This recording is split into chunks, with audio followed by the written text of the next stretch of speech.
तो चलिए दोस्तों आज की कार्रवाई शुरू करते हैं। आज की अदालत है ना, चैप्टर 5 मोटा मोटी 10 चैप्टर है, आधा कॉन्ट्रैक्ट तुम्हारा खत्म हो जाएगा। ठीक है, कोर्स बहुत बढ़िया चल रहा है, बिल्कुल ठीक पेस पे चल रहा है ना, राइट। उसके बाद वाले जो एक्ट है वो छोटे छोटे हैं, मतलब जैसे अगला एक्ट हुआ वो 5-6 क्लास में खत्म, बाकी छोटे एक्ट हैं। ठीक है, राइट। वो स्ट्रेटजी बाद में बताऊंगा कि पहले कौन से एक्ट करने हैं, वो एग्जाम से पहले बताऊंगा, है ना। लेकिन कॉन्ट्रैक्ट को पढ़ाने का पर्पस पहला यही होता है कि कॉन्ट्रैक्ट बेस बनता है बाकी सभी एक्ट का। जैसे इसके बाद हम सेल्स ऑफ गुड पढ़ेंगे, पार्टनरशिप पढ़ेंगे, उसमें कॉन्ट्रैक्ट की बातें आती हैं। ठीक है, अब जैसे कि भैया अब मान लो सेल्स ऑफ गुड में आ गया कि फ्री कंसेंट होनी चाहिए, तो तुम्हें पता है ना, पढ़ लिया हमने आज, है ना, मतलब आज पढ़ लोगे। सेल्स और पार्टनरशिप में आ गया बच्चा पार्टनरशिप में एंटर नहीं कर सकता, तुम्हें पता है ना क्यों, मोहिनी बीबी के चक्कर में, क्योंकि एग्रीमेंट विद द बच्चा इज, क्योंकि सेक्शन 30 में तो पिछली क्लास में पढ़ा एक ही लाइन लिखी है, सेक्शन 30 2 ही लाइन का है।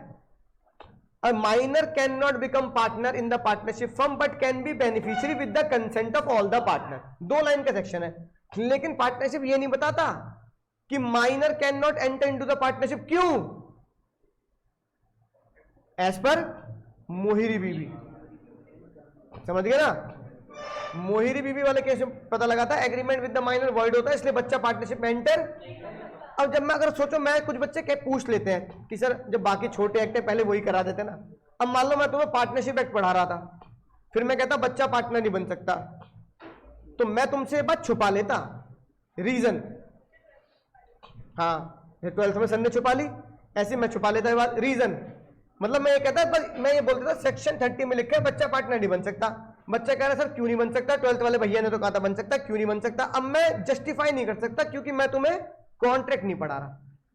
अब मैंने कॉन्ट्रैक्ट पढ़ा के जस्टिफाई कर दिया क्यों नहीं बन सकता, धारा 12 के हिसाब 11 के हिसाब से नहीं बन सकता।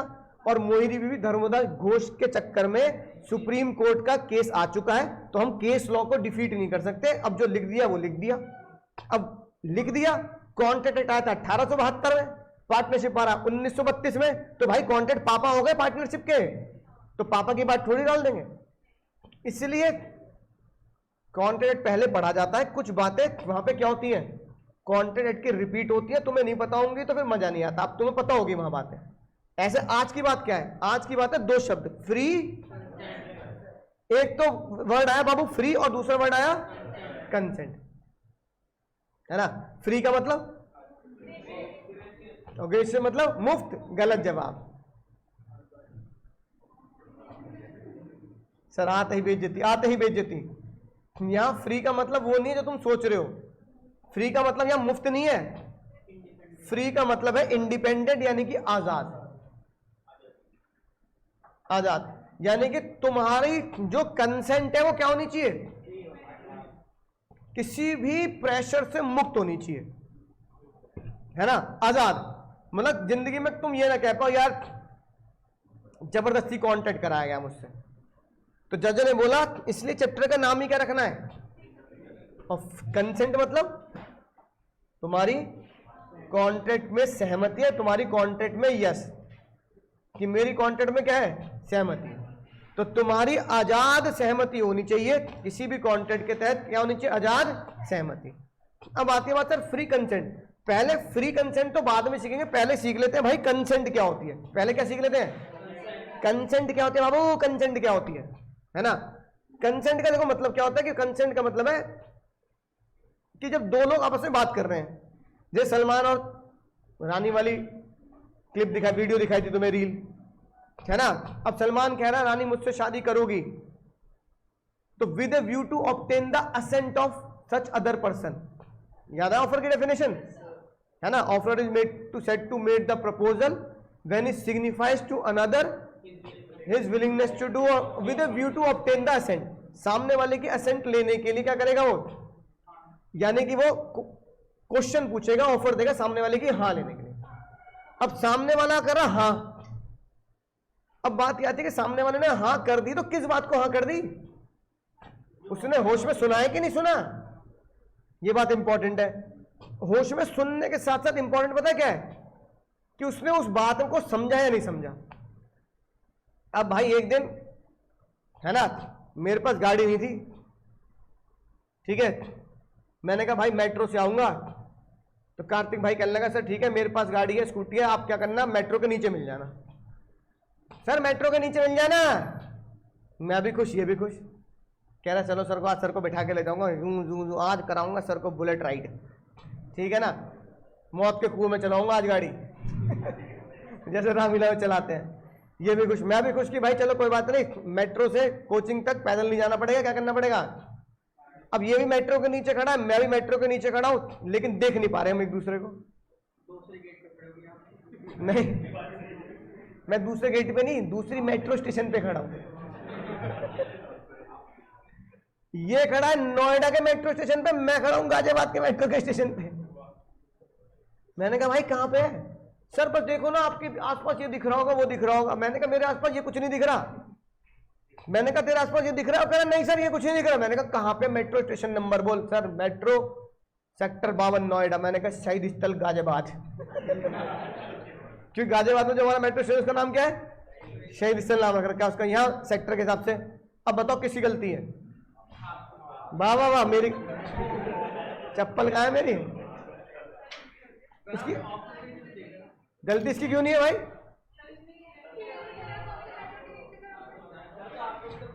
सुनो, अब देख कुछ दोस्त कह रहे कि आपकी गलती है, भाई को कैसे फंसा लिया आपने। लेकिन कुछ लोग कह रहे हैं कि यार नहीं सर आप है ना, हम आपके साथ हैं सर। लेकिन जज ने बोला ना गलती इसकी है ना मेरी है, गलती है मेट्रो बनाने वालों की।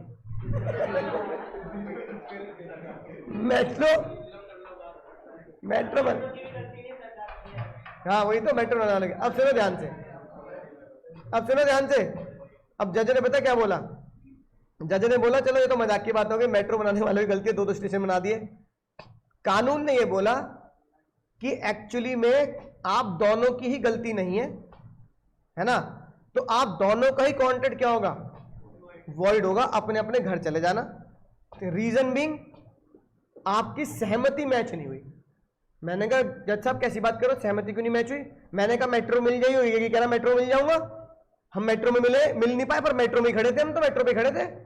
जज ने बोला आपने मेट्रो तो बोला, अच्छी बात है मेट्रो बोला, लेकिन आप दोनों की एक चीज मैच नहीं हुई, जिसे जज ने नाम दिया सेंस। क्या नाम दिया? थिंग तो मैच हो गई कि करना क्या है, किस बारे में डील करनी है, वो चीज मैच हो गई, थिंग मैच हो गई, लेकिन क्या मैच नहीं हुई? सेंस मैच नहीं हुई। क्योंकि उसको लगता है कि भाई कोई कोचिंग आएगा तो ऑब्वियसली बात है भाई 52 में कोचिंग है तो 52 की मेट्रो पे उतरेगा कोई बंदा। मुझे लगा यार, मैं तो बच्चों को कहता यार बहुत दूर से आता हूँ, 30-35 किलोमीटर दूर से आता हूँ तुम्हें पढ़ाने गाजियाबाद से, तो मुझे लगा भाई गाजियाबाद में मिलेगा। गाजियाबाद में एक ही मेट्रो स्टेशन है, इसमें बताने वाली क्या बात है, गाजियाबाद में एक ही मेट्रो स्टेशन है, शहीद स्थल, वहीं मिलेगा। अब मैं सोच रहा हूँ भाई मेरा कहाँ तक आएगा? गाजियाबाद तक रहने। ये सोच रहा है भाई 52 में कोचिंग है तो कहाँ। अब देखा जाए तो दोनों की गलती नहीं है, बस दोनों ने बात पूरी नहीं बोली। तो जज ने बोला भाई बात पूरी ना बोलना सेंस की तरफ लेके जाता है कि तुम्हारी सोच मैच कर रही है नहीं कर रही। तो meeting of the same thing, रुक जाओ, meeting of the same thing तो है, पर मीटिंग ऑफ द सेम। तो जज ने कंसेंट की डेफिनेशन बनाई। जज साहब ने कंसेंट की डेफिनेशन बनाई कि जब दो लोगों की सेंस मैच होती है तो वो एक बॉलीवुड का गाना गाते हैं, और वो गाना होता है तेरा होने लगा। कौन सा होता है? तो जज साहब को इतना बढ़िया लगा ये गाना कि तेरा होने लगा हूं। जज साहब ने सेक्शन का नाम ही क्या लिख दिया? क्योंकि जज साहब ने बोला तेरा। तो भाई चैप्टर नंबर 5 का पहले सेक्शन क्या बना? तेरा होने लगा हूं। ठीक है, अब जब दो लोग गाना गा रहे हैं तेरा होने लगा, तो उनकी, जज साहब ने बोला उनकी सेंस भी मैच करती है और जिस चीज के बारे में वो बात कर रहे हैं वो भी मैच कर रही है। तो जज ने बोला बहुत सिंपल सी लाइन है, when 2 or more person is said to be consented when they agreed upon something in same sense। तो जज ने 2 वर्ड इंपॉर्टेंट बोले, जिस भी चीज पर आप एग्री करोगे आपकी सेंस बिल्कुल मैच होनी चाहिए। बाद में लड़ना मत, तूने ये बोला मैंने ये बोला, तू समझा नहीं बात, है ना, तेरी बात समझ में नहीं आती। तो आधे लोगों का झगड़ा यही होता है कि लोगों को एक दूसरे की बात क्या नहीं होती, बात समझ में नहीं आती, बाद में ये बोलते हैं कि यार मैंने तो ये कहा था। तो जज ने बोला जहां सेंस मैच नहीं कर रही ना वहां हम भी तुमसे मैच नहीं करेंगे, तुम्हारे एग्रीमेंट को क्या बोलेंगे। और इसको मंगल ग्रह की भाषा में बोला क्या बाबू, कंसेंसस एड इडम। अरे सर क्या बोल दिया, ये विश्वास उठ गया हमें अंग्रेजी पे से। अंग्रेजी नहीं है ये है लैटिन भाषा। जैसे भाई हिंदी डिराइव हुई संस्कृत से, ऐसे ही लॉ डिराइव हुआ लैटिन भाषा में। जो ओरिजिनली लॉ लिखा गया था वो लैटिन वर्ड में लिखा गया। तो जैसे हमारे मुहावरे नहीं चलते, आ बैल मुझे मार, खोदा पहाड़ निकली चुईया, चूहा था, ठीक है, देख रहे हो। हाँ, कंसेंसस एड इडम। कंसेंसस का मतलब होता है meeting of the same thing, ad का मतलब इन और इडम का मतलब सेंस। कंसेंसस एड इडम अपने लीगल वर्ड्स में आएंगे। आज का पहला लीगल वर्ड लिखेंगे कि जब भी एग्जाम में अगर क्वेश्चन आता है और ऐसी बातें होती हैं कि दो लोगों की सेंस मैच नहीं हो रही, तो हम उसको बोलेंगे कंसेंसस एड इडम नहीं हुआ। कंसेंसस एड इडम, तो मेरा और कार्तिक का कंसेंसस एड इडम नहीं हुआ, है ना। इसलिए उसका और मेरा एग्रीमेंट क्या माना जाएगा, वॉइड माना जाएगा, क्योंकि हमारी सेंस मैच नहीं करी। ये जो लिखा है meeting of the same thing in the same sense, या meeting of something in the same sense, English में तो बोल रहा हूं, यही बोलेंगे meeting of same thing in same sense.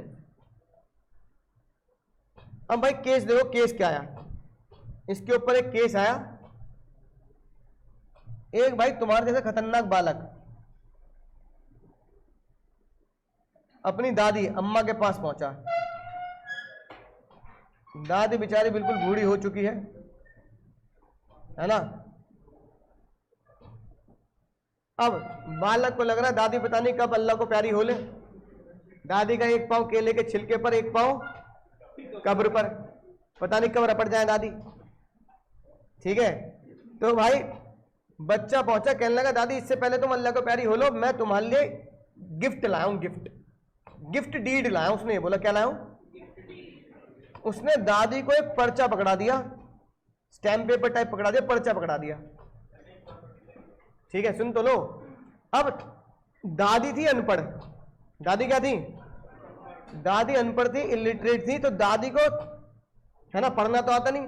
दादी कह रही बेटा पढ़ना नहीं आता, क्या लेके आया तो गिफ्ट डीड में क्या लिखा है। अरे दादी तुम चिंता मत करो, अंगूठा मारो अंगूठा। अरे बेटा अंगूठा क्यों लगवा रहा मेरा, अरे दादी अरे अंगूठा लगा दो। अब बच्चा इतनी बार बार बोल रहा है, दादी को लगा पता नहीं यार बच्चे को कैसे बालक कैसे घातक हो रहा है। अब दादी के पोते तुम खतरनाक, तुमने दादी को क्या लगवा दिया, अंगूठा लगवा दिया। दादी कल आऊंगा, दादी थोड़ी अरे क्या कह रहा है बेटा, ऊंचा बोल, दादी कल आऊंगा। अब दादी खुश हो गई, चलो भाई बेटा है, कुछ ना कुछ आता रहता है रोज रोज। अब उनके चहेते पोता पोती थे तुम, है ना, रोज कुछ दादी के लिए खाने पीने के लिए सामान, दादी के साथ समय व्यतीत करना। अब तुम्हें लगा इससे पहले दादी निकल ले, तुमने दादी की प्रॉपर्टी में साइन करा लिए, है ना। दादी के प्रॉपर्टी में क्या करा लिया, इसको अपने ऊपर, इसको यकीन है अपने ऊपर मैं यही करूंगा। सुन तो लो, अच्छा सुन तो लो, दादी पे क्या करा लिए, प्रॉपर्टी में साइन करा लिए। अब भाई अब दादी भी होशियार थी। दादी कह रही इतनी जल्दी नहीं जाने वाली, सेंचुरी बना के जाऊंगी ऊपर, है कि नहीं बात। अभी उम्र ही क्या है मेरी, 80 साल की तो अभी तो 20 साल। अब दादी कहने लगी 20 साल जीऊंगी तो जीऊंगी कहाँ, ये तो मेरा जो घर हवेली है, दादी अमीर अमीर लोगों में से थी ना। अब मेरे नलायक पोते पोती इतने खतरनाक हैं, बच्चे ऐसा नहीं कर रहे, बताओ आजकल के जमाने पोते इतने खतरनाक हो रहे हैं, पोता पोती उन्होंने अंगूठा लगवा लिया, दादी की हवेली हमारी। अगले दिन पोता कह रहा है दादी खेलना है तो खेलो वरना गेट आउट, पोसंपा भाई पोसंपा, है ना।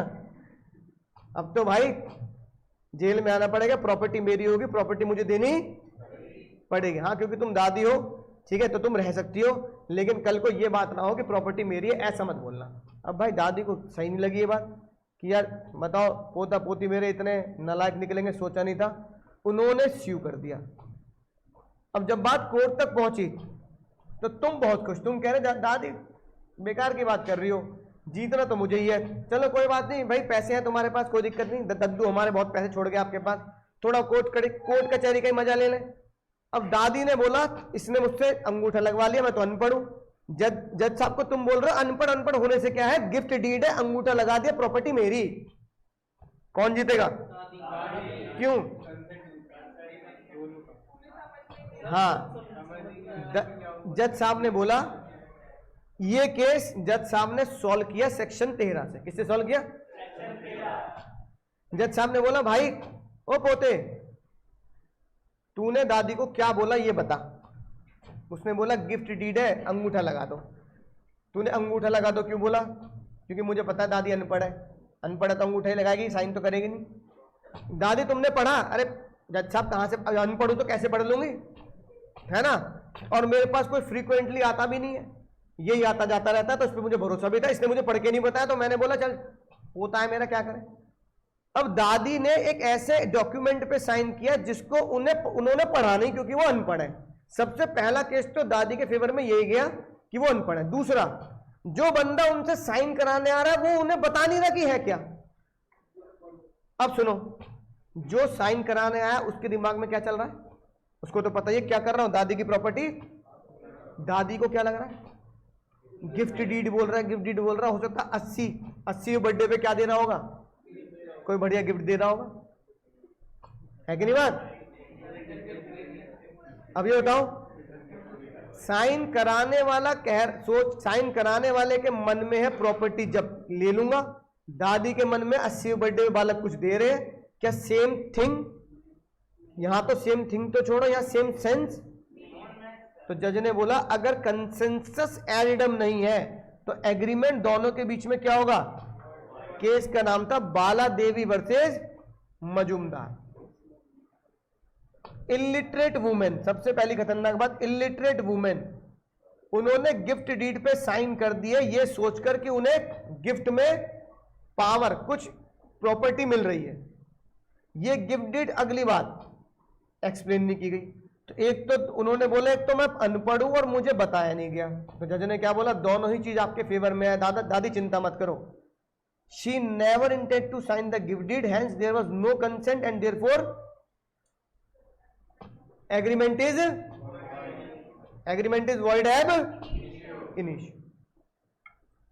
ठीक है, एग्रीमेंट इज void ab, समझ में आ गई बात। ठीक है, अभी मैंने क्या बताया तुम्हें, कंसेंट। क्या बताया, कंसेंट। अब एक बालक वॉलंटियर, भाई मोबाइल भी ले आओ, मोबाइल ले आओ, वो घबरा गया बेचारा, मोबाइल ले आओ, इधर आ जाओ कैमरे में, आज सबूत होगा। अब मैं मोबाइल निकाल, मोबाइल निकाल अपना, कैमरे में आ जाओ भाई। भाई का मोबाइल छीन लिया,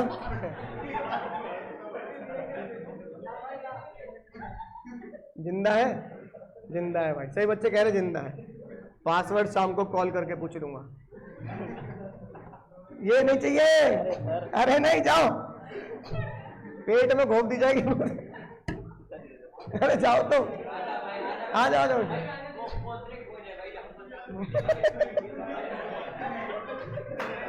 सुन लो इधर, भाई क्या नाम है, कृष्णा है ना। अब सुनो भाई,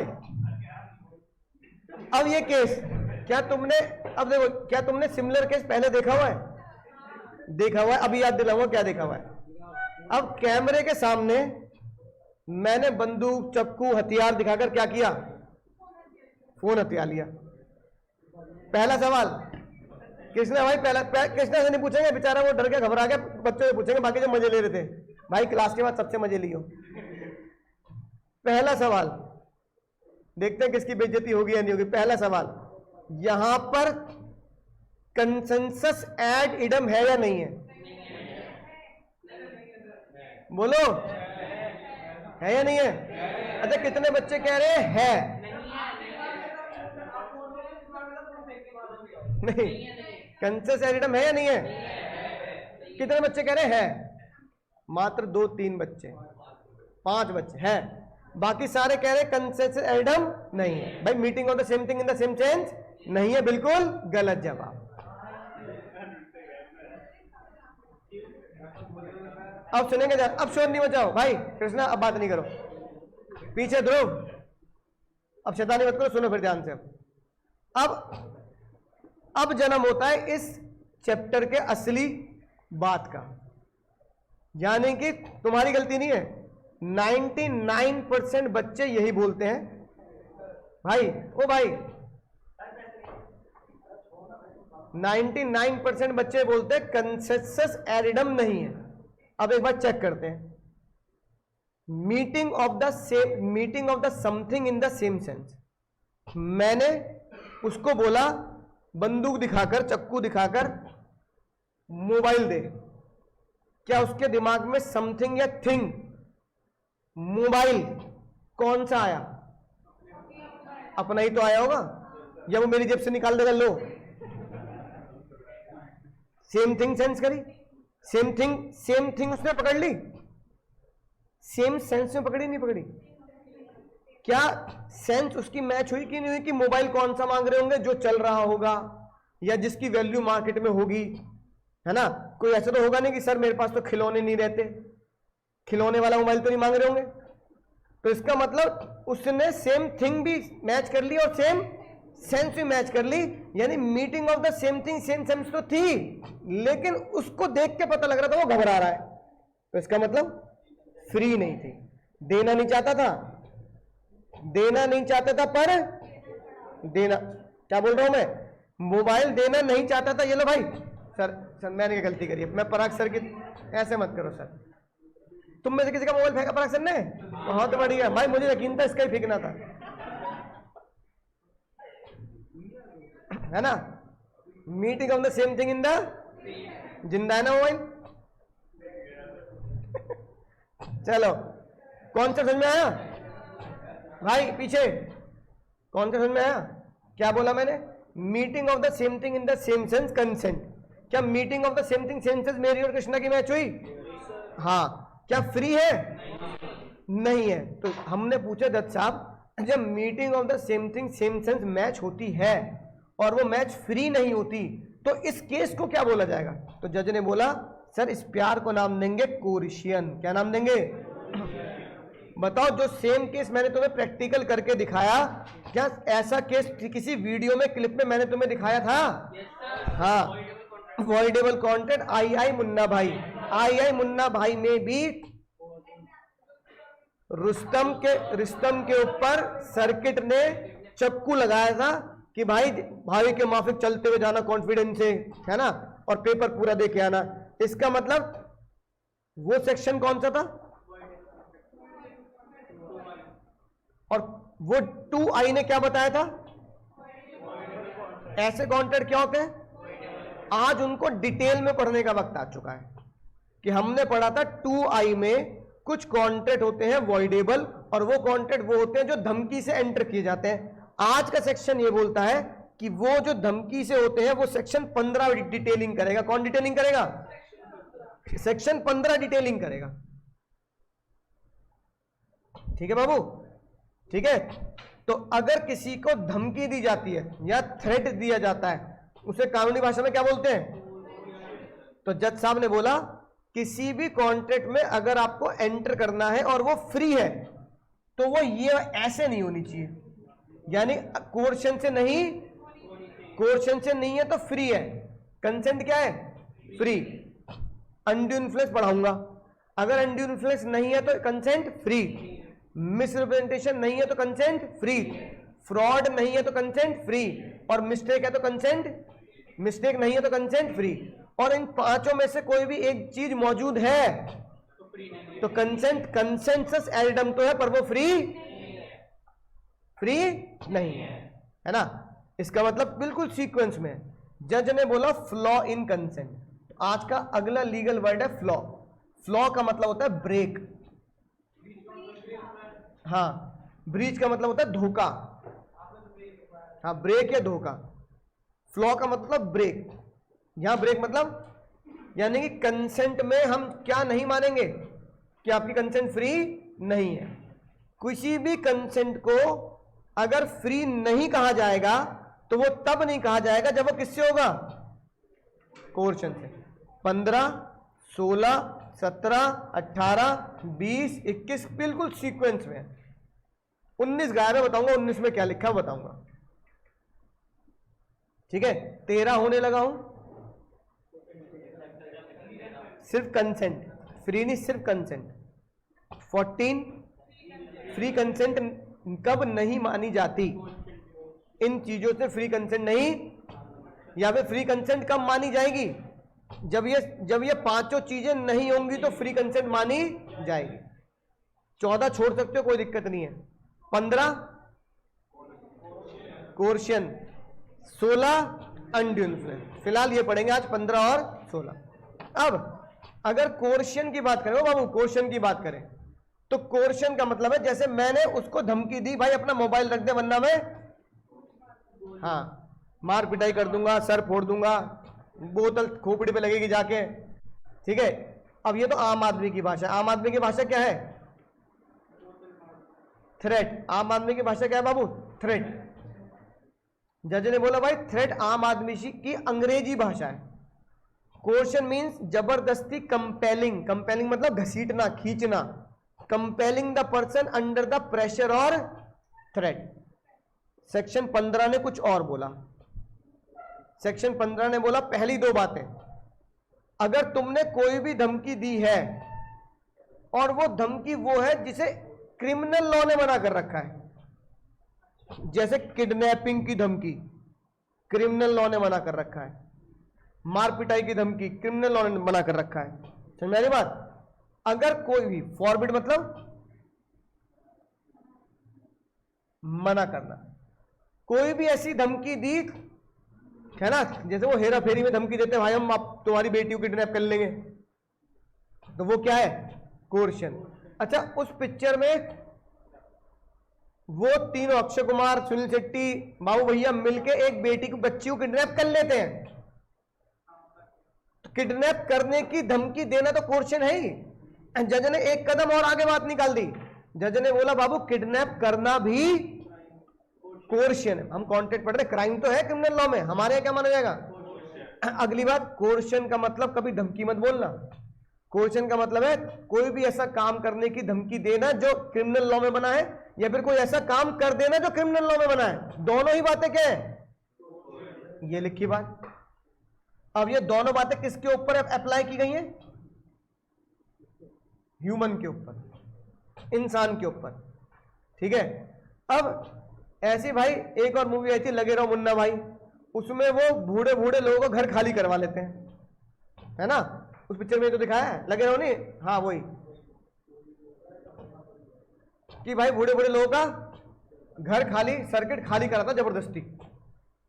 अब सुनना ध्यान से, उस पिक्चर में जब पहले सर्किट जाता है, उस घर को बोलते हैं सेकेंड इनिंग हाउस। वहां पे सारे अनाथ बूढ़े लोग रह रहे होते हैं, है ना, कि जिनके माँ बाप उसे क्या नहीं कर रहे, जिनके बच्चे उन्हें रख नहीं रहे, और वो कहां छोड़ देते हैं?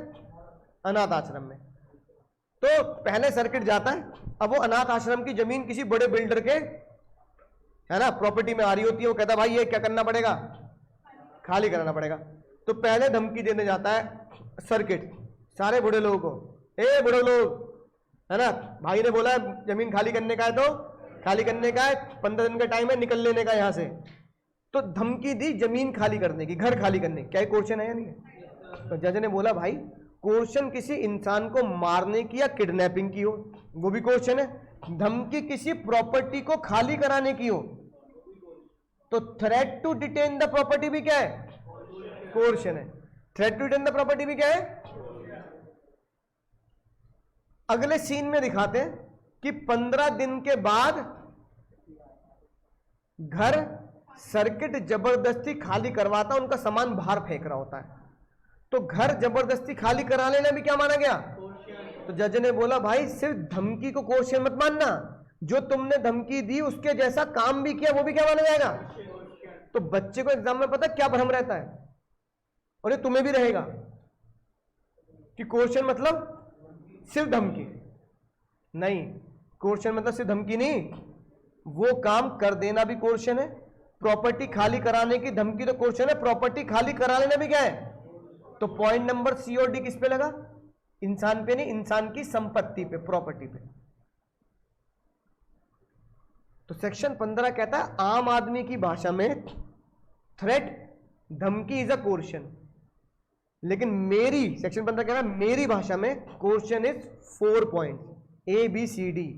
अ content is said to be caused by coercion when it obtained by, जब कॉन्टेंट में एंटर किए गए 4 चीजों के द्वारा, या तो इंसान के ऊपर धमकी देके कॉन्टेक्ट कर लिया, या इंसान को वो धमकी जो दे रहे वो काम करके कॉन्टेक्ट कर लिया, किसी की प्रॉपर्टी पे धमकी देके कॉन्टेक्ट कर लिया, या किसी की प्रॉपर्टी जबरदस्ती जब्त करके कॉन्टेक्ट कर लिए। सारी बातें क्या है, लिख दोगे ना, समझ में? यानी सेक्शन 15 ने कितने पॉइंट बताए? 4 पॉइंट बताए। ठीक है, अगली बात, अब कुछ इसके केस है बहुत मजेदार मजेदार, सुनेंगे ध्यान से। सबसे पहला केस, होश में सुनना ध्यान से। पहला आसान, सर्किट ने धमकी दी भाई गोली मार दूंगा, और उसने डर के मारे अपनी संपत्ति सस्ते में बेच दी 50 रुपए में। कितने में बेच दी? कह रहा भाई गोली मरने से अच्छा 50 में बेचे, कांटेक्ट कर लेता हूं। मैंने कहा ऐसा भी लगेगा, लोगों की कांटेक्ट ही नहीं हुआ, क्योंकि फ्री में तो होता नहीं, कंसिडरेशन वाला चैप्टर पढ़ चुके। मैंने कहा भाई कांटेक्ट करके 50 रुपए में साइन कर। अब भाई ने डर के मारे कितने में साइन कर लिया? मेरी नजरों में तो वैलिड है कॉन्ट्रैक्ट, कि भाई मैंने तो 50 रुपए दिए, मोबाइल ले लिया। हमने तो कंसिडरेशन वाला चैप्टर में पढ़ा था, something in return something can be 1 rupees. याद आई बात? तो मैंने कहा भाई इतना पढ़ा लिखा तो हूं मैं, लेकिन क्या कंसिडरेशन के चैप्टर से मैं तुम्हें लीगल नजर आ रहा हूं? क्या फ्री कंसेंट के चैप्टर से क्या ये बात कॉन्ट्रैक्ट लीगल है? तो जज ने बोला such contract covered under the coercion. अब कोर्शियन से किए कॉन्ट्रैक्ट क्या होंगे, वॉइड या वैलिड? बस चप्पल पे चप्पल ना बजा दो तुम्हारे। कॉन्ट्रैक्ट क्या होंगे? क्या होंगे बाबू? तो वॉइड क्यों बोल रहे हो भाई? एग्जाम में मत कर देना, 0 नंबर मिलेंगे। कंसेंट मैच नहीं होती तो कॉन्ट्रैक्ट क्या होता है? अबे कंसेंट मैच नहीं होती। देवर देवा क्या बच्चे मिले मेरे भाई। मैं किस दिन तुम इंटर के बच्चे बाहर जाएंगे, तुम दरवाजा खोलोगे, मैं इस पे लटका मिलूंगा, और यहां मिलेगी पर्चियां तुम्हारे नाम पे लिखी हुई कि मेरी आत्महत्या का कारण कौन है। ये वाले बच्चे सबके नाम ऑफिस से ले लिए जाए, है ना? तो लोगों को पता लगना चाहिए कि एक टीचर के दिल में कितना दुख होता है। पढ़ाने के बाद ही बच्चा क्या कर रहा है, फुल कॉन्फिडेंस, वॉइड, जैसे अब लॉ बच्चा पलट देगा। कम से कम थोड़ी घबराहट से तो बोलते, गलती बोल रहे हो तो। अगर कंसेंट ही नहीं है तो क्या है, और अगर कंसेंट फ्री नहीं है तो क्या है? तो भाई ये है ना छोटी बातें जो एग्जाम में नंबर कट जाते हैं इसके चक्कर में, है ना? अब क्वेश्चन आ गया धमकी के ऊपर, तो पता लगा तुमने बातें सही लिखी, सेक्शन 15 लिखा, डेफिनेशन में दी, लेकिन आंसर लिखा है क्या, वॉइड, तो नंबर नहीं मिलेंगे भाई। स्टेप के मिल जाएंगे, लेकिन दर्द एग्जामिनर को ये होगा कि सब कुछ पता होते हुए आंसर गलत है। मतलब तुम कुछ उस वकील की तरह हुए कि जिसे सब पूरा कानून पता है, लेकिन जज के सामने वो बोल गलत रहा है। समझ गए ना बात? मतलब जज कह रहा है भाई तूने वकालत कर ली, तू वकालत की फीस भी ले रहा है, लेकिन वॉइडेबल को तू वॉइड बोल रहा है यार, तो तेरी डिग्री पे शक है मुझे। पहली बात तो उस क्लाइंट को छोड़, तेरी डिग्री निकलवाऊंगा, असली है नकली है कि नहीं बात? फर्जी डिग्री तो नहीं बना रखी तूने, तो उसकी LLB की डिग्री पे शक हो जाएगा। तो अब बताओ, अभी है ना, तो थोड़ी सी बेइज्जती राउंड मुझे इसलिए करना पड़ता है तुम्हारा, ताकि तुम्हारी बात ही याद रहे कि यार सर ऐसी बातें करते हैं, हम लटक जाएंगे, तुम्हारे नाम पे चिट्ठी लिख जाऊंगा, बताओ यार सर ऐसे हम ब्लैकमेल करते हैं आत्महत्या के नाम पर। तो इसलिए करता हूं तुम एग्जाम में गलती ना कर देना। बाला देवी मजूमदार में कंसेंट नहीं थी तो वो वॉइड था। यहां तुम्हारी मेरी कंसेंट है, लेकिन कंसेंट फ्री नहीं है, इसलिए तो यार मुन्ना भाई में कॉन्ट्रैक्ट वॉइडेबल तो पड़ा कि जब रुस्तम पुलिस स्टेशन जाएगा बाबू, जब रुस्तम पुलिस स्टेशन जाएगा तब कॉन्ट्रैक्ट वॉइड होगा। अभी तक दुनिया के लिए मुन्ना भाई का एडमिशन वैलिड है, इसीलिए एक एग्रीमेंट जो वॉइड और वैलिड के बीच में बेचारा झूलता रहता है वो वॉइडेबल होता है, क्योंकि रुस्तम को कहा जाता है भाई पुलिस स्टेशन जा, अपनी अधिकार की लड़ाई लड़। वॉइड कराने योग्य, ये बात हमने 2I में पढ़ी थी, बस उसी बात को तो कह रहा हूं कि वॉइडेबल है क्योंकि वो कॉन्ट्रैक्ट किससे हुआ है, कोर्शन। अगली बात सुनना ध्यान से, एक बात जो क्रिमिनल एक्ट में मना थी, सुनेंगे ध्यान से। एक आंटी जी के हस्बैंड बेचारे अल्लाह को प्यारे हो लिए, है ना। अब भाई उसके बाद हुआ ये, आंटी जी अब अकेली रह गई। आंटी जी के पहले 2 बच्चे थे, लेकिन उनके हस्बैंड ने ना अपने ही परिवार में किसी से ये वादा कर रखा था कि तुम्हारे बच्चे को मैं गोद ले लूंगा, मतलब थोड़े फाइनेंशियली अच्छे होंगे अंकल जी, है ना, मैं गोद ले लूंगा, मैं पाल लूंगा, कोई दिक्कत नहीं, मैं मान लूंगा, मेरे 3 बच्चे हैं। अब वो जो बंदा था उसने एग्रीमेंट कर लिया होगा कि भाई ठीक है, हमारा ये बच्चा कहाँ रहेगा, इनके घर में रहेगा, है ना, मतलब बड़ा घर होगा, अच्छी पढ़ाई लिखाई होगी, इस तरीके से। अब अंकल जी तो निकल लिए भाई, अंकल जी जब स्वर्गलोक पहुंच लिए, अब ये प्रेशर डाला गया उनकी विडो पे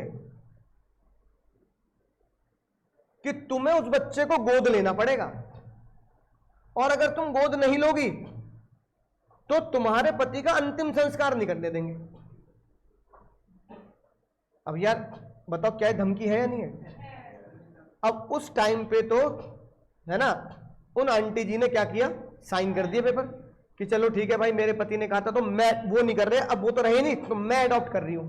तो तीसरे बच्चे उन्होंने उस अनजान जो भी बच्चा उसको गोद ले लिया। अब जब अंतिम संस्कार हो गया, अब भाई पढ़े लिखे लोग होंगे, पैसे वाले भी होंगे, तो उन्होंने जब बात करी यार जबरदस्ती गोद दे दिया, तो मुझे, मैं अपने बच्चों को लालन पालन कर लूं, एक का कैसे करूंगी भाई, हस्बैंड कमाते होंगे, वाइफ नहीं कमाते होंगे फॉर एग्जाम्पल। अब उनके वकील ये जब कोर्ट तक पहुंची तो जज ने बोला कि आपके परिवार ने एक ऐसा काम किया जो इस धारा के तहत क्या है, गलत है, इट इज फॉरबिडन ऑफेंस, अपराध है। किसी को यह कह देना कि इस बच्चे को तुम्हें गोद लेना पड़ेगा, ये आईपीसी में यानी कि क्रिमिनल लॉ में क्या है, अब तो आईपीसी का नाम चेंज कर दिया ना, न्याय आचार संहिता ऐसे कुछ कर दिया अब तो, है ना, मैं भूल गई, अच्छा तुम्हें पता नहीं है क्या, चलो बताता हूं, कई बार बच्चे कंफ्यूज रहते हैं। वो लिखा आईपीसी है, आईपीसी न्यू नेम है ना, भारतीय न्याय संहिता, है ना। IPC was the official criminal code of the Republic of India, inherited from the British India. यानी आईपीसी ने जो हमारे देश में क्रिमिनल लॉ बनाया था, आईपीसी के तहत, वो अंग्रेजों ने बनाया, ठीक है, इसे इंडिया ने अडॉप्ट कर लिया था क्योंकि तब हमारे देश में स्टेबिलिटी नहीं थी इतनी।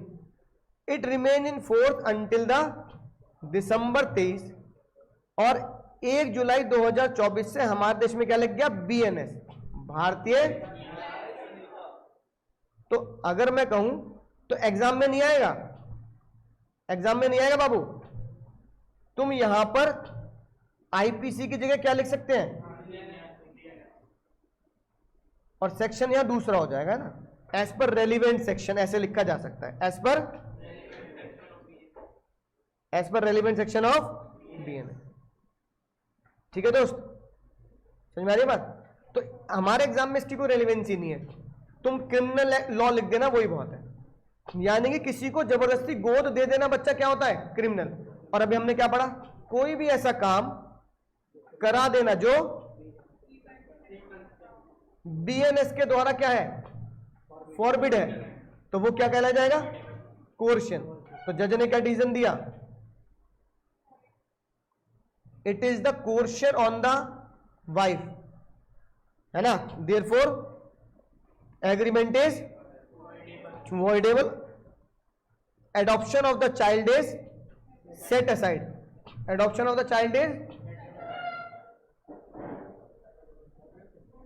है ना, बोलो भाई, adoption of the child is। अगली बात, तुम्हारे जैसे खतरनाक बालक सीए इंटर करने के बाद ट्रेनिंग पे पहुंचा और जाते ही अपने सीए सर से ले लिया लोन, कह रहा सर पैसों की बहुत जरूरत है, कुछ पैसे दे दो, मोटा लोन ले लिया, सर जिंदगी भर कांटेक्ट कर लेना, चुकाता रहूंगा, ऐसे मत करो। तुम्हारे जो सीए सर थे बड़े दिल के बड़े अच्छे थे, उन्होंने तुम्हें क्या दे दिया, लोन दे दिया।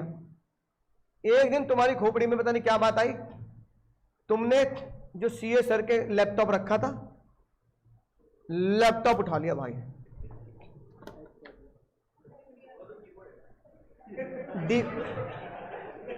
ऐसे बच्चे तो क्लास लेट करते हैं, तुम्हारे चक्कर में बाकी बच्चे कहते हैं जल्दी छोड़ा करो सर, 2-2 घंटे कौन पढ़ाता है, ठीक है। फिर मैं रोस्ट करूंगा, रोस्ट। सुनो ध्यान से, अब उसने लैपटॉप उठा लिया फॉर एग्जाम्पल, और लैपटॉप उठाने के बाद बोल रहा है उसी लैपटॉप में सीए सर का सारा डेटा था। कह रहा है सर लैपटॉप यूं जाएगा उड़ता हुआ, और वहां दीवार पे जाके लगेगा चीथड़े चीथड़े। सर कह रहे ओ भाई क्या कर रहा तू, ये गलत है, तू मेरे ट्रेनिंग करने आया है तो तू मेरे बदमाशी करने आया है। सर लैपटॉप फोड़ दूंगा, आज मेरा दिमाग खराब हो चुका, लैपटॉप फोड़ दूंगा। अब सर घबरा के कहने लगे भाई बालक है, कुछ भी कर सकता है। कहना भाई ये भाई बड़े खतरनाक, मैंने गलती ले ली इसे ट्रेनिंग में, बड़ा खतरनाक बालक है, तो पैसे भी ले लिए। वो कह रहा क्या तुझे चाहिए क्या, इसमें डेटा पड़ा है भाई, सारे क्लाइंट का डेटा पड़ा है, क्लाइंट का डेटा चला जाएगा बहुत दिक्कत हो जाएगी, हजारों क्लाइंट है हमारे। कह रहे हजारों के हजारों क्लाइंट जीरो कर दूंगा आज मैं। वो कह रहे भाई बता तो चाहिए क्या, और पैसे चाहिए, लोन और चाहिए, ले लेना, मैं कब मना करो, पैसे जरूरत है ले ले। कह रहे लोन चाहिए नहीं, जो लोन दिया था माफ करो वरना फोड़ दूंगा। अब उसने लैपटॉप फोड़ने के बदले में लोन माफ करा रहा है, क्या ये धमकी है या नहीं है? तो जज ने बोला भाई धमकी तो धमकी होती है ना, चाहे मार पिटाई की हो चाहे किडनैपिंग की हो, इसमें क्या सीएस सर के ऊपर तुमने कोई मार पिटाई की धमकी दी, किडनैपिंग की दी? तो जज ने बोला कोर्शन का मतलब क्या है, धमकी। तो अगर तुमने धमकी दी किसकी, कि मैं कोई चीज तोड़ दूंगा, सर आपको नहीं मार रहा ना, मैं आपको किडनैप कर रहा, पर मैं आपकी असेट को तोड़ दूंगा, तो ये केस कौन सा आया बाबू, ये वाला केस कौन सा आया? और विडो वाला केस कौन सा था? विडो वाला केस था उस इंसान के ऊपर, उस इंसान को अडॉप्ट करो वरना उसे क्या नहीं करने देंगे, फ्यूनरल नहीं करने देंगे उसका अंतिम संस्कार। और ये किसका आया? प्रॉपर्टी। तो जज ने बोला भाई इंसान के ऊपर तुम धमकी लगा दो, चाहे किसी प्रॉपर्टी के ऊपर धमकी दे दो, धमकी तो है ना। इसके इन केस को याद करने की जरूरत नहीं है ना। Loan examination is given is not because it is coercion, कि भाई मेरी सारी लायबिलिटी माफ कर दो वरना मैं तुम्हारे खाते जला दूंगा। जज ने बोला भाई ये काम बिल्कुल गलत है, कोर्शन। बोलो समझ आई बात? अब चिल्ला चिल्ली नहीं मचाएंगे भाई, है ना। शोले पिक्चर देखिए, बताओ उसमें एक सीन आता है,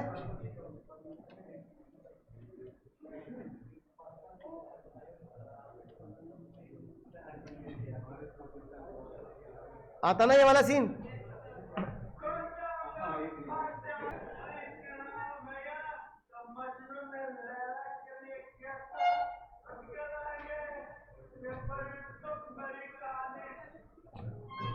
बहुत 12 मिनट का है, बहुत लंबा सीन है। तो भाई अब एक बंदा टंकी पे चढ़ के पूरे दुनिया के सामने चिल्ला रहा है कूद जाऊंगा मर जाऊंगा, साफ साफ बोल रहा है कूद जाऊंगा, ठीक है। सुसाइड की धमकी लटकने को तैयार बेचारा। अब सुनोगे ध्यान से सुनो। अब ये बताओ सबसे पहले तुम्हें, हाँ धमकी कोई अपराध नहीं है भाई, समझ में आई ना बात। अब अपने एग्जाम में बस इतना ही है, attempt to suicide is offence but threat to suicide is. अब वापस आते हैं अपने कॉन्ट्रैक्ट पर, सुनना ध्यान से। अब ये बंदा टंकी पर चढ़कर ये चिल्ला रहा है कि मैं कूद जाऊंगा मर जाऊंगा, अगर मुझे बचाना चाहते हो तो बसंती से शादी करा दो। किससे शादी करा दो? बसंती से शादी करा दो। और बसंती के साथ शादी का क्या करता है? कॉन्ट्रैक्ट। अब हमारे क्रिमिनल लॉ को छोड़कर कॉन्ट्रैक्ट लॉ पर, ये रही बसंती।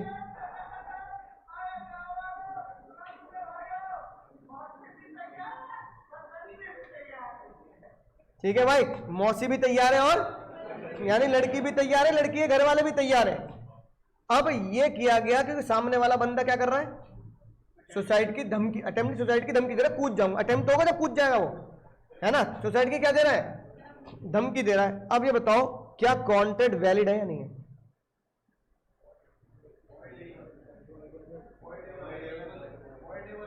वॉइडेबल क्यों है? फ्री कंसेंट क्यों नहीं है? तो मेरा पूछने का तात्पर्य यह है कि क्या ये कोर्शन है या नहीं है? जज ने बोला क्रिमिनल लॉ से क्यों कंपेयर करते हो कॉन्ट्रैक्ट को? क्रिमिनल लॉ भैया वो तो खतरनाक लॉ हो गया, हम तो बच्चे हैं उसके सामने। हमारे यहां तो कोर्शन का मतलब धमकी, और धमकी का मतलब किसी इंसान पर या किसी प्रॉपर्टी पर। अब तुम सुसाइड की धमकी भी दोगे तो हमारे यहां तो क्या रहेगा, हमारे कोर्शन तो कोर्शन ही रहेगा, हमारे यहां वो वॉइडेबल है। क्रिमिनल लॉ क्या कहता है वो उनसे पूछ लेना, है ना। तो इसका मतलब जज ने क्या बोला, इस तरह की हरकतें करके बसंती के साथ कांटेक्ट कर लेना, वरना कैंसिल कर देना भाई ने। देखो बसंत, इस तरह की हरकतें करके बसंती के साथ कांटेक्ट कर लेना क्या माना जाएगा, a contract with the Basanti under the coercion. और बसंती चाहे तो उसे वॉइड करा सकती है क्योंकि ये वॉइडेबल है। और ये वॉइडेबल कॉन्ट्रैक्ट वॉइड जब होते हैं जब जिसके ऊपर क्वेश्चन किया जाता है दुखी पार्टी, एग्रीड पार्टी कोर्ट जाती है ना। तो जज ने इसको बनाया इस थ्रेट टू कमिट सोसाइटी कोर्शियन। सवाल ये बना, ये 2 मार्क्स का तुम्हारे एग्जाम में आ चुका है 2024 में, ये 2 मार्क्स का आया हुआ है भाई। वो स्त्री है, याद है ना, ऐसी आईसी है, वो स्त्री है भाई, कुछ भी पूछ सकती है। अब बच्चों को लगता है ये कोई बात है पूछने वाली, सुसाइड क्वेश्चन होता है नहीं होता ये बताओ भाई, कोर्स में है ना तो पूछ सकते हैं बस, डायरेक्ट 2 मार्क्स का, है ना। केस का नाम याद ना हो पर क्या रखना है, मतलब मैं तुम्हें बताना चाह रहा हूं कि लॉ में हर छोटी चीज भी एग्जाम में पूछी जा सकती है। तो सीए जैसे एग्जाम में इंपॉर्टेंट चीज क्या है, ये इंपॉर्टेंट नहीं है जो इंपॉर्टेंट नहीं होता। अब बच्चा क्या याद कर रहा है, कोर्शियन, बच्चा क्या याद कर रहा है, अनड्यू इन्फ्लुएंस, बच्चा क्या याद कर रहा है, मिस्टेक, और वो पूछ क्या रहा है, बता सुसाइड की धमकी कोर्शियन है या नहीं है। समझ में ना बात, बच्चा दिमाग लगा रहा है इन पे, ठीक है। तो जज ने क्या बोला, पहली बात नाइदर सुसाइड और नाइदर थ्रेट। अब जिसने सुसाइड कर ली वो तो मर गया ना, तो उस पर क्या केस कर लोगे, तो सुसाइड हो गई और धमकी, ये क्या है, पनिशेबल नहीं है। लेकिन क्या पनिशेबल है,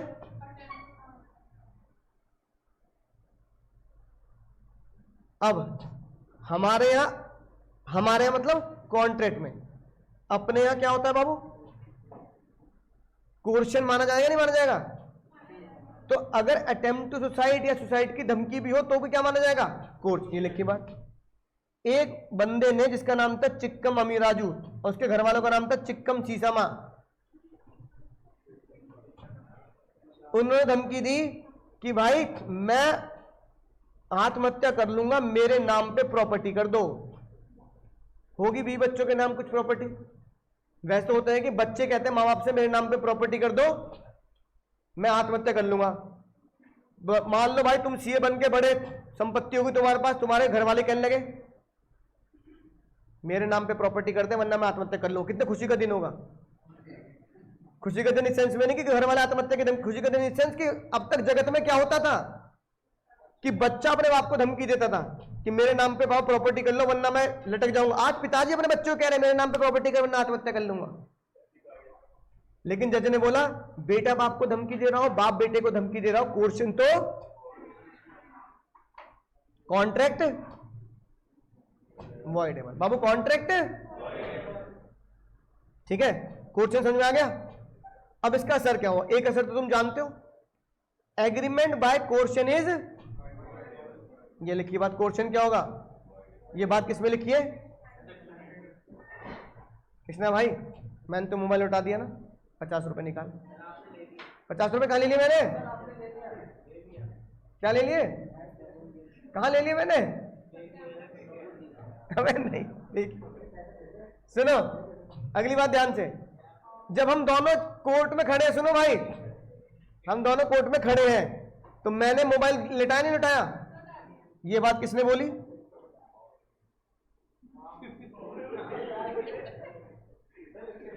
हाँ मुझे पता उसके पास। ये बात किसने बोली? बोलो। 72 ने।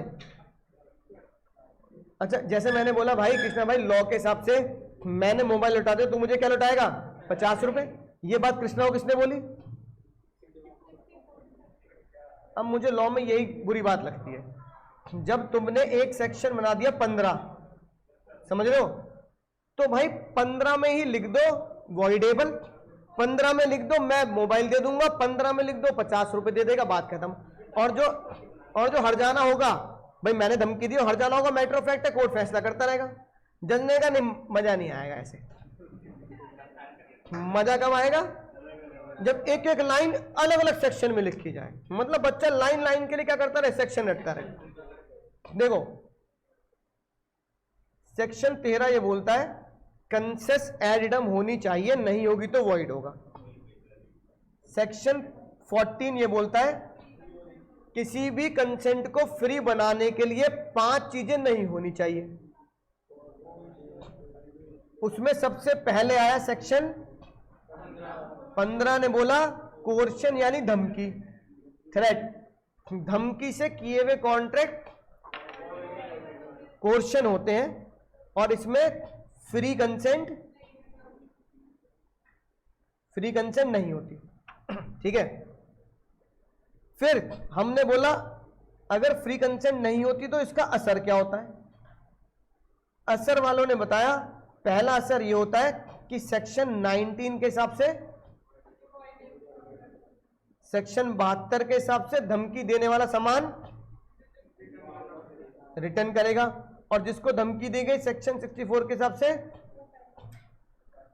1 तीर और 4 शिकार, 1 2 3 4 सेक्शन।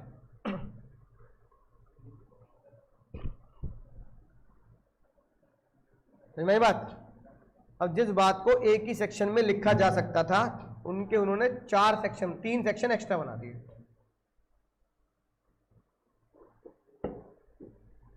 नोट करा? अब तुम्हें एक बात समझ में आई कि जब मैंने तुमसे बोला था कि सेक्शन 19 क्या भी बताऊंगा, अब सीक्वेंस देखो, 15 धमकी, 16 अनड्यू इन्फ्लुएंस, 17-18 मिसरिप्रेजेंटेशन, 19 खाली रह गया। तो 19 खाली नहीं है। 19 क्या कहता है? 19 कहता है सेक्शन 15 की वजह से कॉन्ट्रैक्ट, 19 ये कहता है कॉन्ट्रैक्ट इज, सिर्फ एक लाइन लिखने के लिए 19 बना दिया। हाँ, और मजेदार बात है 19 की जगह 16 होना चाहिए था। सीक्वेंस में तो रखते हैं, पर 15 अलग चल रहा है, 16 अलग चल रहा है, 17-18 चल रहा है, फिर कह रहे 15 वाली बात को अब बताएंगे। ये कोई बात है भाई? अजीब अजीब लोग होते हैं लॉ बनाने वाले, पता नहीं क्या सोच के बनाते हैं, कुछ नहीं पता लगता। 15 की बात का असर इतनी दूर 19 में लिख रखा है, और मुझे मोबाइल लौटाना ये बहुत दूर लिख रखा है 72 पर। समझ रहे हो? उस भाई को मुझे पैसा लौटाना ये बात लिख रखी है। 15 और 72 में भी कितना डिफरेंस है?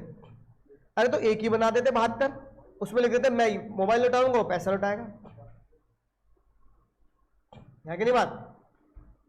अब क्या करें, लिख दिया तो भाई लिख दिया, इसलिए हमें याद करना पड़ेगा 15, 16, 17, 18, 19, 20, 21, 22।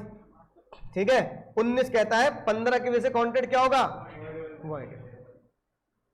बोलो पूरा का पूरा बहुत डिटेल में भाई, पूरा का पूरा बहुत डिटेल में 1 घंटा लगाया पूरे सिर्फ एक पेज पर।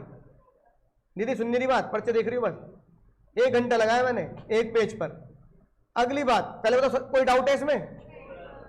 एक बार निहाल लो भाई फिर से, कोई डाउट हो तो। 15 क्या बोलता है? 15 क्या बोलता है? 4 बातें। 15 क्या बोलता है बाबू? चारों में कोई डाउट? 2 इंसान के ऊपर, 2 प्रॉपर्टी के ऊपर, है ना? ये डायग्राम मैंने बना दिया समझाने के लिए। अगला 3 केस लॉ है। पहला सिंपल है, दूसरे में बताया गया किसी बच्चे को गोद दे देना भी क्या होता है? कोर्शन की तरह माना। किसी की प्रॉपर्टी को यह कह देना कि भैया खाते जला दूंगा, मेरा उधार माफ कर, सबसे खतरनाक बात, पता नहीं आईसीआई ने पूछ लिया तो पूछ लिया, धमकी भी क्या होती है? कोर्शन, मरने की धमकी भी। कितने असर? 3। पहला असर वॉइडेबल, दूसरा असर 64 में वो मुझे पैसा देगा, 72 में मैं उसे मोबाइल लौटा दूंगा। ठीक है, अब अगला कौन सा समझते हैं भाई? इस सत्संग के साथ है ना, क्योंकि तुम्हें पता है एक दिन में भाई, एक दिन में पढ़ के तो पास नहीं हो सकते ना। अब देखो, मैंने तुम्हें पहली क्लास से बोला था, कुछ बच्चों ने लेट ज्वाइन किया था, मैंने पहली क्लास से बोला था भाई रोजी रोटी वाली मैं तुम्हें कॉन्सेप्ट बताया था, जो तुम पढ़ रहे हो आज स्पेशली मेरी क्लास में और अकाउंट्स वाले सर की क्लास में, वो रोजी रोटी है। क्योंकि सीए बनने के बाद या सीए से पहले जब तुम ट्रेनिंग पे जाओगे तो तुम्हें 2 ही ऑप्शन मिलेंगे, या तो लॉ डिपार्टमेंट में जाओगे, जैसे टैक्स में, टैक्स क्या है? लॉ, या फिर ऑडिट और अकाउंट डिपार्टमेंट में जाओगे। वही रोजी रोटी होती है ना, राइट? वही रोजी रोटी होती है कि भाई मुझे सीए बनने के बाद मजा किस में आ रहा है? अकाउंट्स और ऑडिट में आ रहा है, या फिर टैक्सेशन में, रिटर्न भरने में, भरने में। तो रोजी रोटी इससे कमानी है। अब इससे रोजी रोटी कैसे कमा सकते हैं? जब मेरा बेस मजबूत होगा, क्योंकि इंटर में मैंने बोला भाई 6 में से 3 क्या है? लॉ है। पहले ग्रुप में 2 तो लॉ ही हो गए, टैक्स भी लॉ होता है और लॉ तो लॉ है ही, सिर्फ एक ही सब्जेक्ट है प्रैक्टिकल, अकाउंट्स। इंटर का पहले ग्रुप में 2 ही लॉ हो गए। दूसरे ग्रुप में एक कॉस्टिंग होता है और एक होता है ऑडिट। ऑडिट पूरा क्या है? लॉ, पूरा थ्योरी 100% लॉ। ऑडिट्स के रूल्स क्या होते हैं? ऑडिट करने के रूल्स क्या होते हैं? ऑडिट का मतलब क्या होता है? खातों की चेकिंग करना। तो भाई जो रोजी रोटी बन रही है उससे मजे नहीं ले सकते। मैं क्लास में भले ही मजे ले लेके पढ़ा दूं, लेकिन और तुम्हें बात समझ में भी आ रही है, लेकिन घर पे सीरियस रहना पढ़ने के लिए। अच्छा ये बताओ, तुमने फाउंडेशन में सब कुछ सुना होगा, एक चीज कॉमन सुनी होगी, बच्चा जो फेल होता है लॉ और मैथ्स। अकाउंट्स की वैसे कोई फेल नहीं होता, रीजन 11वीं 12वीं से लॉ अकाउंट्स पढ़ रहे होते हो, और यहां मिलते मात्र मान लो अप्रैल मई जून जुलाई अगस्त, है ना? समझ में बात? ये कारण है। अगर कल को अकाउंट्स भी कह दी जाए ना कि भाई सीधा एग्जाम 5 महीने के बाद है, तो 11वीं में बच्चा फेल हो जाए, क्योंकि उसको तो जो 3-4 महीने में तो एंट्री करना सीखता है, पेटी कैश, जनरल, पीएन, समझ रहे बात को? इसलिए 2-2 साल पढ़ाया जाता है। तो भाई इसलिए रोजी रोटी की तरह मानना है, और ये मानना है कि भाई लॉ को इस तरीके से मजबूत कर लेना है कि मुझे कोई कॉन्सेप्ट पूछे, मुझे कॉन्सेप्ट भी आता है, मुझे कोई सेक्शन पूछ ले तो मुझे सेक्शन ही बताए, और मुझे कोई कहते लिख दे तो मैं लिख कर भी बता सकता हूं। तीनों तरीके से मैं बिल्कुल तैयार हूं। अगर आईसीआई पूछ ले या कोई मेरा पड़ोसी पूछ ले तो मजा है जिंदगी में लॉ पढ़ने का, है ना? और वो पता क्या होता है, कभी कभार ब्लफ भी मार दो ना, अगर आपको कॉन्फिडेंस होता है ब्लफ भी मार दो किसी को। ब्लफ कैसे? जैसे मैं कई बार कर देता हूं ऐसा, या मैं कर देता था पहले कि मेरा फेवरेट सब्जेक्ट था लॉ टैक्स वगैरह। जो दोस्त लोग होते हैं ना तो कुछ सवाल पूछते थे और उन्हें पता है समझ में आ रहा है नहीं आ रहा, तो मुझे आता हो ना आता हो मैं ऐसे बोलता था, सुन सेक्शन 72 ऑफ इनकम टैक्स पढ़ लियो। तो उसे लगता था भाई जो बोल रहा है ये सही बोल रहा है, भाई तू जो कहेगा वही सही है, तू बता क्या होगा इसका आंसर। तो समझ रहे हो? मैं पहले, अरे स्टूडेंट लाइफ में तो यार ऐसे ही होते हैं, मुझे नहीं पता 72 है सेक्शन है कि नहीं है, पर सामने वाले को लगता भाई इसने बोल दिया तो होगा। ये कॉन्फिडेंस कैसे आया खुद को और सामने वाले को अपने ऊपर? क्योंकि उसे पता है कि उसका फेवरेट सब्जेक्ट क्या है। तुम इससे अकाउंट से पंगे ले सकते हो, पर तुम इससे लॉ में नहीं ले सकते, तुम इससे टैक्स में नहीं ले सकते पंगे। तो मैं उनसे ये कहता था तुम मुझसे पंगे ले लेना किसमें? अकाउंट्स में। अली सर पढ़ाएंगे कॉस्टिंग, है ना, कॉस्टिंग में, दूसरे सर पढ़ाएंगे ऑडिट उसमें, लेकिन मुझसे पंगे किसमें मत लेना? लॉ टैक्स में। तो उन्हें पता रहती थी बात। और उसमें अगर तुमने कुछ बोल, ये कॉन्फिडेंस होना चाहिए। ये कॉन्फिडेंस पता कब काम आता है? जब हम ट्रेनिंग में या सीए बन जाते हैं। अब सीए बन के कोई क्लाइंट आया, अब वो क्लाइंट तुमसे सिर्फ तुम्हारी नॉलेज टेस्ट कर रहा है कि इसे आता है नहीं आता, आता होगा तो इसके यहाँ फाइल दूंगा। तुम कॉन्फिडेंस कैसे आएगा? जब तुम 2-4 सेक्शन फेंक दोगे उसके ऊपर। और खासकर ऐसे सुन, 15 में लिखा है ये, 19 में इसका असर है, 65 में तू मुझे देगा, 72 में मैं तुझे दूंगा। तो कहेगा भाई साहब भाई अगर मैं आर्टिकल हूं तो सीए सर के पास तारीफ चली जाएगी, भाई ये जो आपका आर्टिकल है ना भाई सेक्शंस के अलावा बात ही नहीं करता, ये तो मेरी फाइल इसी को देना, ये ज्यादा पढ़ा लिखा है बाकी सब आर्टिकल से। समझ रहे कॉन्फिडेंस लेवल? ये कॉन्फिडेंस लेवल तुम्हारे अंदर कब आएगा? जब तुम्हें सच में आता होगा। तुम ब्लफ भी कम मार पाओगे भाई, एक सेक्शन का ही तो मार सकते हो, उसमें रिस्क नहीं है, सामने वाले ने चेक कर लिया 72 तो बेइज्जती नहीं हो जाएगी। और क्लाइंट के सामने नहीं मार सकते, क्लाइंट के सामने अगर उसने चेक कर लिया तो ये कॉन्फिडेंस कैसे होगा? जब तुमने उसे कई बार पढ़ा होगा। मुझे क्यों याद है? मुझे इसलिए याद नहीं कि मैं इनको बैठ के रटता हूं। क्यों याद है? क्योंकि मैं पिछले 15 साल से पढ़ा रहा हूं, और 15 साल से मिनिमम 2 बैच हो गए, आरकेजी के 2 बैच हो गए मिनिमम, कहीं और के 2 बैच हो गए, तो एक साल में एक ही सेक्शन को मैं 4 बार पढ़ता हूं। और 15 × 4 है ना, कितनी बार पढ़ लिया? 60 बार पढ़ लिया। ठीक है, तो मुझे इसलिए याद है क्योंकि मैं इन चीजों को पिछले कई सालों में, तो एक साल में कितनी बार?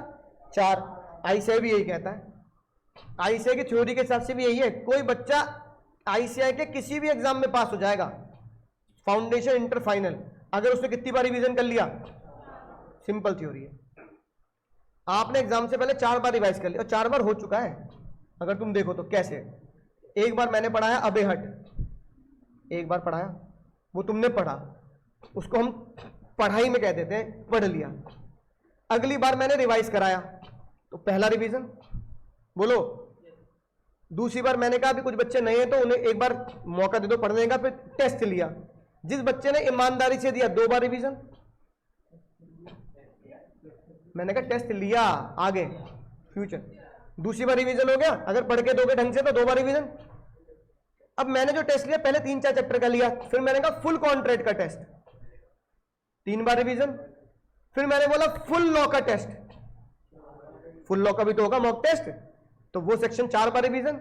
और फिर क्या एग्जाम से पहले पढ़ोगे ही नहीं? एग्जाम से जो 1.5 दिन मिलेगा उससे भी तुमने पढ़ा, तो 5 बार नहीं हो गया? बस ये 5 बार ईमानदारी से करना है तो पास हो जाओगे, गारंटी लिख के दे सकता हूं, बच्चा पास हो जाएगा वो जिसने टेस्ट सारे दे दिए, है ना। पहली बार पहले 3 चैप्टर का टेस्ट दिया, फिर पूरे लॉ का टेस्ट दिया, फिर पूरा मॉक दिया, पास। और मैं एग्जाम देने क्यों जा रहा हूं? फेल होने, पास होने? तो पास होने जा रहा, तो वो काम करना सीखो जिसकी वजह से पास होना है। भाई दिन बहुत तेजी से गुजरते हैं, हमें पता ही लगता है ना। 1 महीना निकल के पता ही लगा ना, ऐसी भाई 2 महीने में निकल जाते हैं, क्या कि नहीं बात? अब सुनो ध्यान से, अब आते सत्संग समाप्त करते हैं। सत्संग यही है कि भाई क्या मानना है लॉ को, बेस सत्संग यही है भाई। ये मान के पढ़ना है तो दिल में ईमानदारी जनरेट होगी कि यार देखो मैं पढ़ाने आता हूं ना। क्यों पढ़ाने आता हूं? क्योंकि मैं तुम्हें पढ़ाऊंगा, तुम मुझे फीस देते हो, मेरा घर चलता है ना। तो मैं क्या मानता हूं पढ़ाने को? मैं लॉ पढ़ाने को रोजी रोटी मानता हूं। तो सुन लो इधर, है कि नहीं बात? तुम तो भाई चले भी जाओगे मुझे पता है। तो अगर आगे ईमानदारी से काम करना है तो क्या करना पड़ेगा? ढंग से पढ़ना पड़ेगा। सुनो भाई, अगली बात समझ में आ गई भाई? इतनी बात कृष्णा भाई। अब इसी सीरियस मेहनत के साथ अगला कॉन्सेप्ट सीखते हैं, एक अगले सीन से। आज से बहुत साल पहले एक शाहरुख खान की पिक्चर आई थी, उसका नाम था, वो उसमें गाना था तुझ में रब दिखता है यारा मैं क्या करूं, रब ने बना दी जोड़ी। उस पिक्चर के पहले 5 मिनट में पूरा लॉ डिफाइन है, 5 मिनट का तो 15 मिनट में, है ना। वो है नहीं यूट्यूब पे ना, नहीं है वो, मैं घर से देख के आता हूं भाई, मुझे पता है नहीं है, वो रेंट और किराया मांगते हैं उस पे ना। अब सुनो ध्यान से, जो थी मैंने दिखा दी, तो सीन को समझ जाएंगे, मैं एक्सप्लेन कर दूंगा, जिन्होंने पिक्चर नहीं देखी वो भी समझ जाएंगे। उसमें शुरू में दिखाते हैं, नंबरिंग चल रही होती है पिक्चर की, उसमें अनुष्का शर्मा की शादी चल रही होती है, शादी होने वाली होती है। तो जैसे बारात आ रही होती है तो फोन आता है अनुष्का के पिताजी के पास कि भाई बारात घर से निकल चुकी है, शाम तक पहुंच जाएगी, शादी हो जाए। ऐसे होता है हमारे यहाँ, बारात घर से निकलेगी, दूर से आ रही है तो। अब फिर शाम के टाइम पे अनुष्का के पिताजी को एक फोन आता है कि बारात खाई में गिर गई और सारे लोग मर गए, मतलब दूल्हा भी मर गया। अब ये बात अनुष्का शर्मा के पिताजी को बहुत ज्यादा दिल पे लगती है ना, और फिर उनको दिल का दौरा, हार्ट अटैक टाइप आता है और उन्हें दिखाते हैं अगले सीन में हॉस्पिटल। ठीक है, कहां दिखाते हैं, अब सुनेंगे ध्यान से। हॉस्पिटल में अनुष्का शर्मा उनसे मिलने पहुंचती है। पिताजी पहुंचते ही पहला डायलॉग ये बोलते हैं कि बेटी मेरी एक अंतिम इच्छा है। क्या है? तो अनुष्का शर्मा बोलती है ठीक है पिताजी, आपकी जो अंतिम इच्छा होगी मैं जरूर पूरी करूंगी। तो कहते हैं कि एक लड़का है, शाहरुख खान को बोलते हैं ना, कि एक लड़का है वो मेरा स्टूडेंट रहा है और बहुत ब्राइट स्टूडेंट है, मुझे लगता है कि तू उससे शादी कर लेगी तो वो तुझे खुश रखेगा। इस तरह की बातें करते हैं। वो कहती है कि पिताजी अभी तो जो मेरे पति जो हो नहीं पाया, होने वाले पति का जो नहीं हो पाया, उसका अंतिम संस्कार भी नहीं हुआ और आप कह रहे हो कि उससे शादी कर लियो। तो वो कहते हैं बेटा बचने के चांस मेरे कम है, पर मैं तुझसे वादा चाहता हूं। अब भाई ऐसा कहके फिल्मी स्टाइल है, ऐसे करते करते बेटी का हाथ पकड़ते हैं और अंकल जी। अब भाई बेटी पिता को एक वचन देकर जो पिता का अंतिम संस्कार करती है और किससे शादी कर लेती है? अब शाहरुख खान से शादी कर लेती है, लेकिन वो कह रही है कि मुझे शाहरुख खान से शादी नहीं करनी चाहिए थी। वो अब शादी तोड़ना चाहती है। तोड़ सकते नहीं तोड़ सकते? बोलो, नहीं तोड़ सकते? जो कह रहे हैं नहीं तोड़ सकते वो फिल्म में घुस गए, इसलिए दिखाता सीन, क्योंकि बच्चा फिल्म का सीन देखे फिल्म में घुस जाता है। भाई फिल्म में घुसने की वजह लीगल प्रोविजन पे आओ। सबसे पहली बात सुनेंगे ध्यान से, क्या पिताजी ने चक्कू दिखाया? क्वेश्चन तो नहीं है। क्या पिताजी ने कोई ऐसी धमकी दी कि भाई ये कर देंगे वो कर देंगे? तो पिताजी ने क्या किया? इमोशनल ब्लैकमेल किया। इसी इमोशनल ब्लैकमेल को बोलते हैं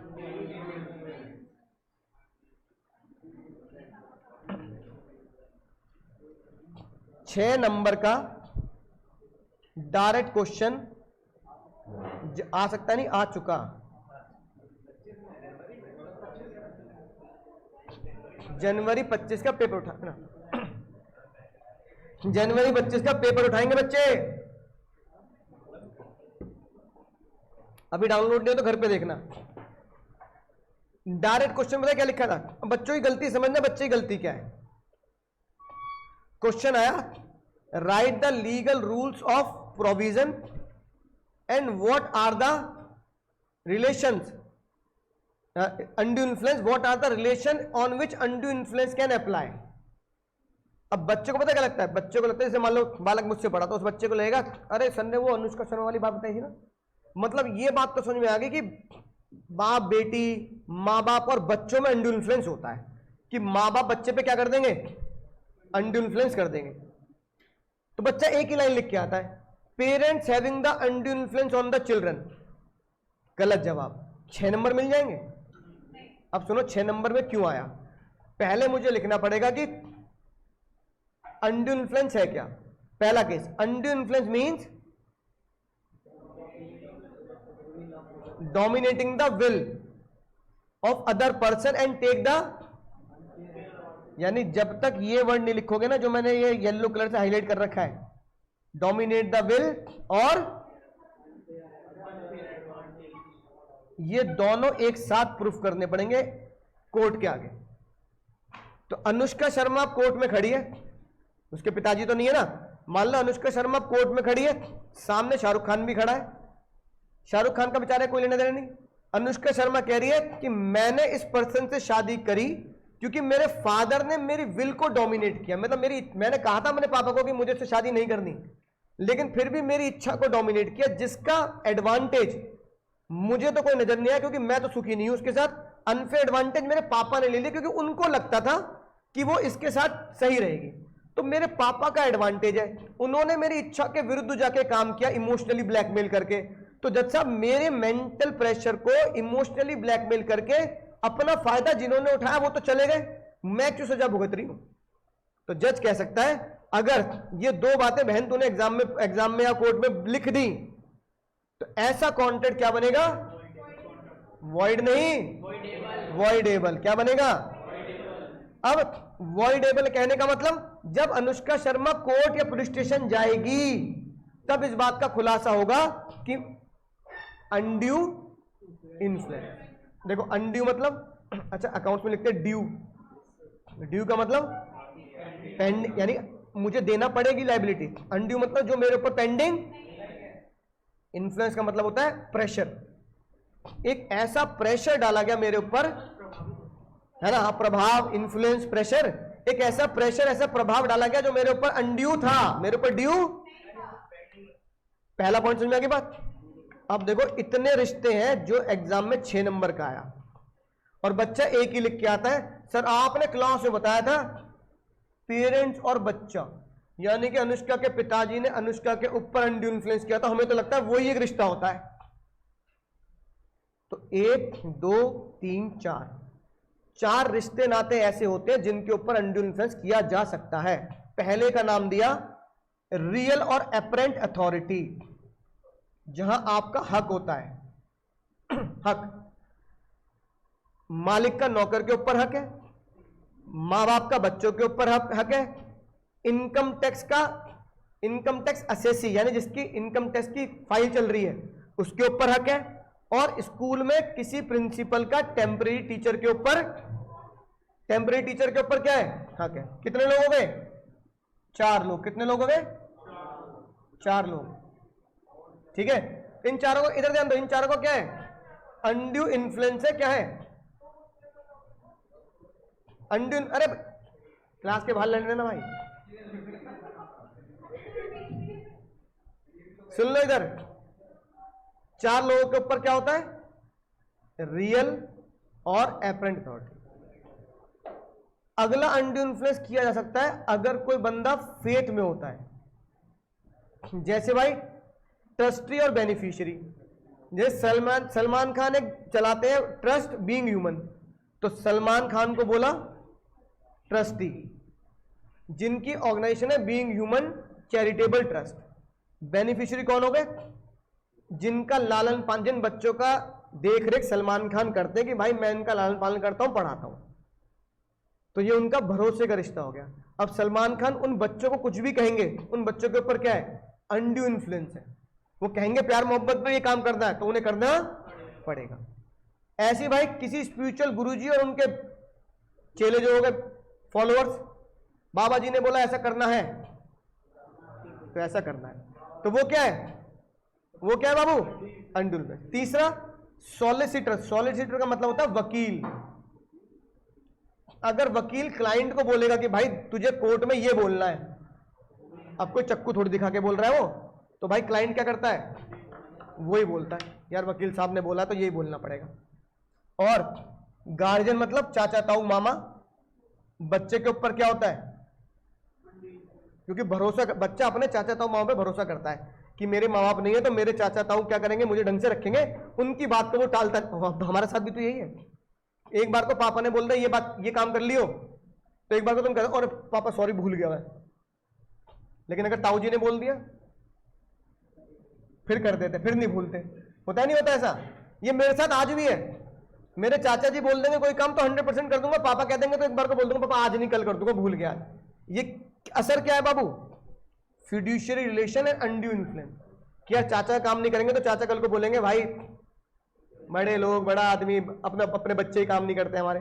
तो मैंने कहा यार ये सब सुनने से अच्छा क्या है, चाचा का जी का काम पहले। तो ये एक्चुअली में ये मेंटल प्रेशर आ रहा है, क्यों, क्योंकि ये अनड्यू इन्फ्लुएंस फिड्यूशियरी रिलेशन का है। उस दिन मेरे, मान लो भैया मैं यहां से पढ़ा के जा रहा हूं रात को 9 बजे और चाचा कह रहे हैं सब्जी मंडी से सब्जी ले आइयो, अब मैं ये नहीं कह पा रहा चाचा 9-10 बजे सब्जी मंडी भेज रहे हो, फिर मुझे लगेगा यार चलो कुछ दिक्कत होगी घर में तो जाना पड़ेगा। ये यही बता रहे हैं। तीसरा रिश्ता क्या होता है ना, इलनेस। डॉक्टर ने बोला कि भाई तुमने बोला डॉक्टर को जज साहब आजकल सर में बहुत दर्द रहता है, तो डॉक्टर ने बोला घुटने का एक्सरे करा के ला। तुमने बोला तो सर बोलते हैं क्लास में डॉक्टर और थुलाना पड़ेगा, तुम्हारे घुटने का ढंग से नहीं चल रहे, कराना पड़ेगा नहीं कराना पड़ेगा, बोलो कराना पड़ेगा। ये मेरे घर में हो चुका है अभी पिछले से पिछले महीने। मेरे फादर को सर्वाइकल पेन था, डॉक्टर के पास गए, डॉक्टर ने बोला अरे भाई कंधे वंदे में पेन तो मतलब हार्ट की प्रॉब्लम हो सकती है ना, MRI ECG कराओ। ठीक है, तो क्या हुआ, हार्ट वार्ट का चेकअप कराया, कोई दिक्कत नहीं है। अब ये बताओ करा नहीं करा? अब पापा कह रहे हैं मुझे कुछ हार्ट वार्ट में प्रॉब्लम लगती है, मुझे कई सालों से सर्वाइकल की दिक्कत है, उसका सर्वाइकल का पेन ज्यादा बढ़ गया। वो कह रहे हैं सर्वाइकल का इलाज कर तो रहे हैं पर इसका भी वो करो, चेकअप कराओ। अब भाई घर वाले हम भी क्या बोलते हैं, अरे पापा करा लो, कराने में क्या जा रहा है ना, नहीं भी हुआ तो कम से कम तसल्ली तो हो जाएगी भाई ऐसी कोई प्रॉब्लम नहीं है। अब डॉक्टर ने बोला कराना पड़ा, नहीं कराना पड़ रहा, इसे क्या बोलेंगे? Undue influence. जो डॉक्टर बोलता है वो पेशेंट को, और आखिरी आता है मजबूरी का फायदा उठाना। जैसे मजबूरी का फायदा उठाने के लिए आया ये वाला केस, इसे बोलते हैं अनकॉन्शनेबल बार्गेन। अनकॉन्शनेबल का मतलब है अनरीजनेबल। लिखो लीगल वर्ड में, जो रीजनेबल ना हो उसे क्या बोलते हैं? अनकॉन्शनेबल।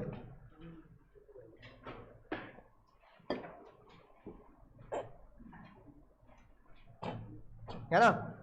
और ये ज्यादातर बाबू मनी लैंडिंग के केस में देखा जाता है।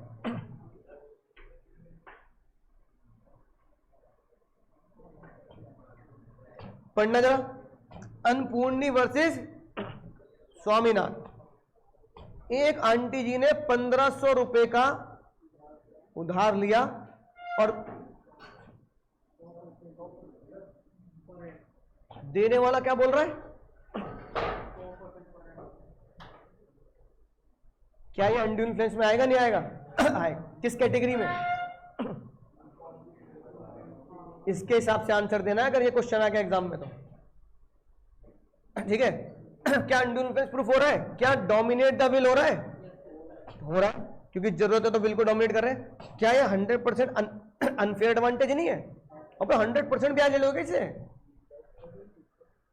पहले लिखेंगे ये, फिर लिखेंगे ये, और फिर इसको रिलेट करेंगे अनकॉन्शनेबल ट्रांजैक्शन। ठीक है भाई।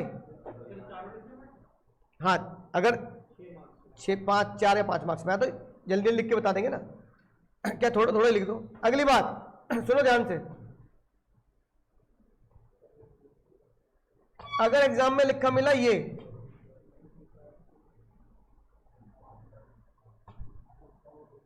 तो जज ने कंपाउंड को भी क्या माना? है ना, ट्रांजैक्शन इज, मतलब तुम कह रहे हो उधार भी लूंगा तो ब्याज भी दूंगा तो कंपाउंड पे कंपाउंड करूंगा, मतलब ब्याज पे भी ब्याज। तो जज ने बोला क्या मानेंगे? Undue influence. ठीक है। अगली बात, जो तुम्हारे एग्जाम में क्वेश्चन आ चुका है भाई, मान लो कोरोना जैसी स्थिति थी, ठीक है, लोगों के पास पैसे की शॉर्टेज थी, एक अंकल जी पैसे मांगने गए तो पता लगा वहां पर जो रेट चलता है इतना % तो पर्सनल लोन पे चलता है। समझ में आई बात? अब क्योंकि तुम्हें पैसे की जरूरत थी, लोन देने वाले ने बोला 30% लगेगा भाई, 30%, 30% ब्याज लगेगा। ठीक है। क्या ये अनकॉन्शनेबल बार्गेन में आएगा या नहीं आएगा? बोलो, आएगा नहीं आएगा? आएगा, बिल्कुल गलत जवाब। सुनो ध्यान से, सबसे खतरनाक वर्ड जो एग्जाम में पहचान लेना, ये स्ट्रिंजेंसी का मतलब होता है मनी फ्लो बहुत कम है, लोग एक दूसरे पे भरोसा नहीं कर। कोरोना के टाइम पे कि भाई मैं तुझे उधार दे दूं, तू लौटाए ना लौटाए, यहां लॉकडाउन लग रहा है।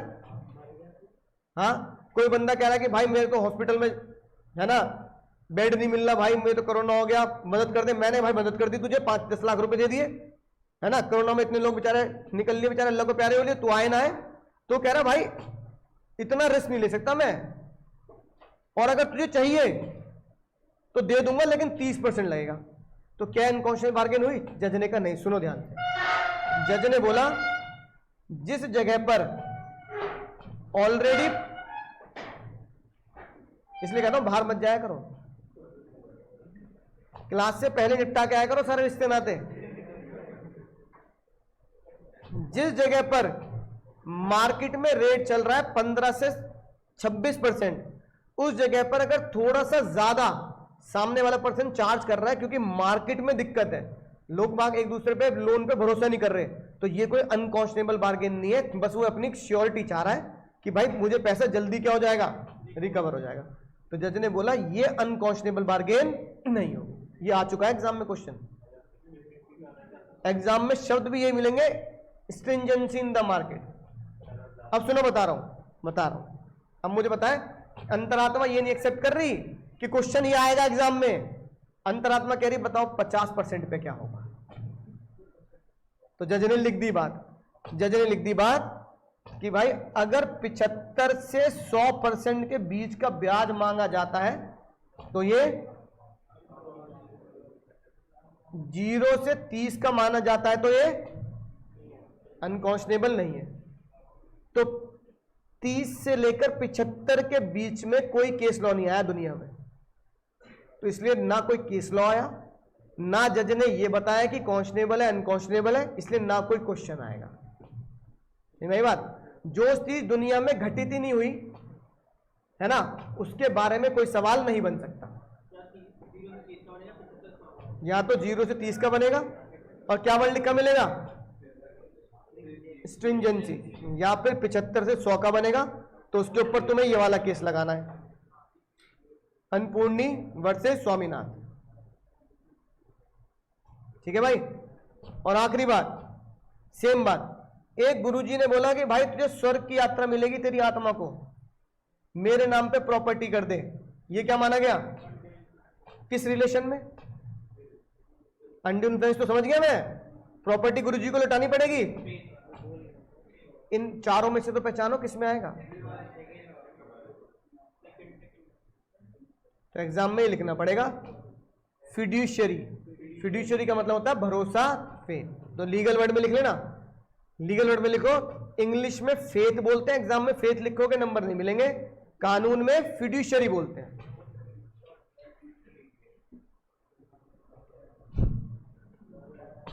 Person stands in the fiduciary relation, person stand in the fiduciary relation. समझ में आ गई बात। तो इसका मतलब हमें पता लगा अनड्यू इन्फ्लुएंस में क्या क्या हो सकता है, कंपाउंड इंटरेस्ट, या फिर 70 से 75%, ये सब किस में आते हैं, अनड्यू इन्फ्लुएंस से कॉन्ट्रैक्ट वॉइड या वॉइडेबल। अब देखो जज ने क्या मजे ले लिए, जज ने मजे ये ले लिए कि 19 की जगह क्या बनाया, मैंने कहा जज साहब जी अब वो तो निकल लिए बेचारे, लेकिन लॉ वालों को इतनी बात समझ में नहीं आती कि जब कोर्शन से कॉन्ट्रैक्ट वॉइडेबल है और आपने कहा लिख दिया 19, तो अनड्यू इन्फ्लुएंस से भी तो वॉइडेबल है, उसे 19 में नहीं लिखा, कहां लिख रहे हैं, 19 में। कोर्शन से वॉइडेबल 19, अनड्यू इन्फ्लुएंस से वॉइडेबल 19A, सेक्शन बदल दिया। ठीक है। अब क्या प्रूफ करना है, अब सुनो ध्यान से। मान लो भाई अनुष्का के पिताजी जिंदा हैं, दोनों कोर्ट में खड़े हैं, तो अनुष्का अपनी 3 बातें रखेगी कोर्ट में। अनुष्का कहेगी पिताजी ने मेरी इच्छा के विरुद्ध मेरे ऊपर इमोशनल अत्याचार किया। कोर्ट कह रहा और कुछ बोलना चाहती हो, अनुष्का कह रही है उससे है ना अनफेयर एडवांटेज पिताजी का हुआ है, मेरा कोई अनफेयर एडवांटेज नहीं हुआ। जज ने बोला और कोई बात बोलना चाहती है बहन। अनुष्का कह रही है मैं इसको अनरीजनेबल मानती हूं। क्या मानती हूं, कि किसी भी व्यक्ति की इच्छा के विरुद्ध जाकर फायदा उठा लेना, ये उस व्यक्ति के लिए जिसकी इच्छा के विरुद्ध गया है उसके लिए अनरीजनेबल है। तो अनुष्का शर्मा कोर्ट में 3 बातें रखेगी कि मेरे साथ ऐसा हुआ, लेकिन चोर कभी अपने आप को चोर थोड़ी कहता है। अनुष्का के पिताजी बोलेंगे जज साहब बेटी है मेरी पर झूठ बोल रही है आज।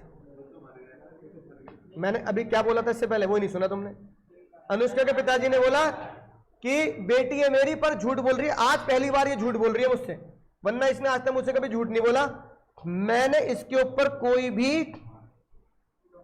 अनकॉन्शनेबल ट्रांजैक्शन नहीं करी, कोई अनड्यू इन्फ्लुएंस के ऊपर नहीं बोल किया मैंने, मैंने इसको बोला ये लड़का मुझे सही लगता है कि इससे शादी करेगी, इसने कुछ नहीं बोला, कर ली शादी।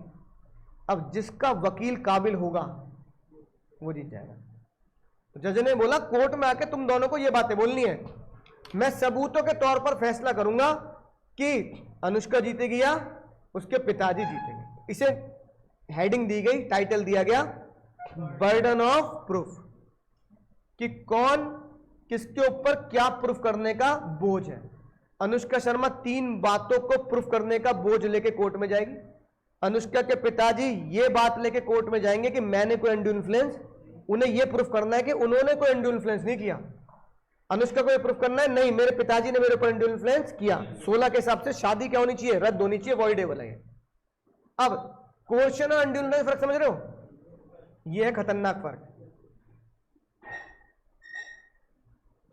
मुझे बताओ, कोर्शियन में चक्कू दिखाया जाता है, फिजिकल थ्रेट होता है, और अनड्यू इन्फ्लुएंस में इमोशनल किया जाता है। क्या किया जाता है? अनड्यू इन्फ्लुएंस में जो भी काम करोगे कभी भी क्रिमिनल लॉयर क्रिमिनल एक्ट में परेशान नहीं करेगा, लेकिन कोर्शन करते ही क्रिमिनल एक्ट लागू हो जाता है, क्योंकि धमकी हमारे यहां अगर कोर्शन है तो क्रिमिनल लॉ में भी ऑफेंस है। अगली बात सुनना ध्यान से, बहुत मजेदार बात। तुम यहां छुट्टी हुई क्लास की, तुमने कहा थोड़ी देर पार्क में बैठ जाते हैं। वहां पार्क में है ना कुछ आंटी लोग अपनी किटी पार्टी है ना गॉसिप कर रही है, तुम जाके आंटी के चरणों में लेट के मैगी खिला दो। हॉस्टल में कुछ खाने का नहीं मिलता, आंटी दूसरा वाला बच्चा कह रहा है मैं आलू के परांठे खाऊंगा, बहुत दिन से मम्मी की याद आ रही है, मम्मी की याद आ रही है, आलू के परांठे नहीं खाए, आंटी आलू के परांठे खिला दो। क्या उनके ऊपर इमोशनल अत्याचार कर दोगे? बोलो, क्या हम खिला देंगे आंटी आलू के परांठे? आंटी की चप्पल के परांठे खाएगा? कौन है तू है? और नीचे क्यों लेट रहा जमीन पे? इसका मतलब अगर तुम अनड्यू इन्फ्लुएंस किसी अजनबी पे करोगे, उस पर कोई अनड्यू इन्फ्लुएंस नहीं है। There is no relationship exist, there should be a relationship. Undue influence अनजान पे करके कोई फायदा नहीं है। समझ रहे बात को? भाई किसी भी बंदे को तुम ये बोल रहे हो भाई मुझे खाना खिला दो, ये खिला दो, मैं तुम्हारे घर पे चल रहा हूं, तो क्यों खोल देगा गेट वो तुम्हारे लिए? समझ में आई ना बात? और तुम रोना शुरू कर दो पैर पकड़ के उसके, भाई उसके ऊपर कोई फर्क नहीं पड़ेगा, भाई देख ज्यादा हो जाएगा तुझे मैं बाहर खिला देता हूं, लेकिन घर में नहीं आएगा तू मेरे।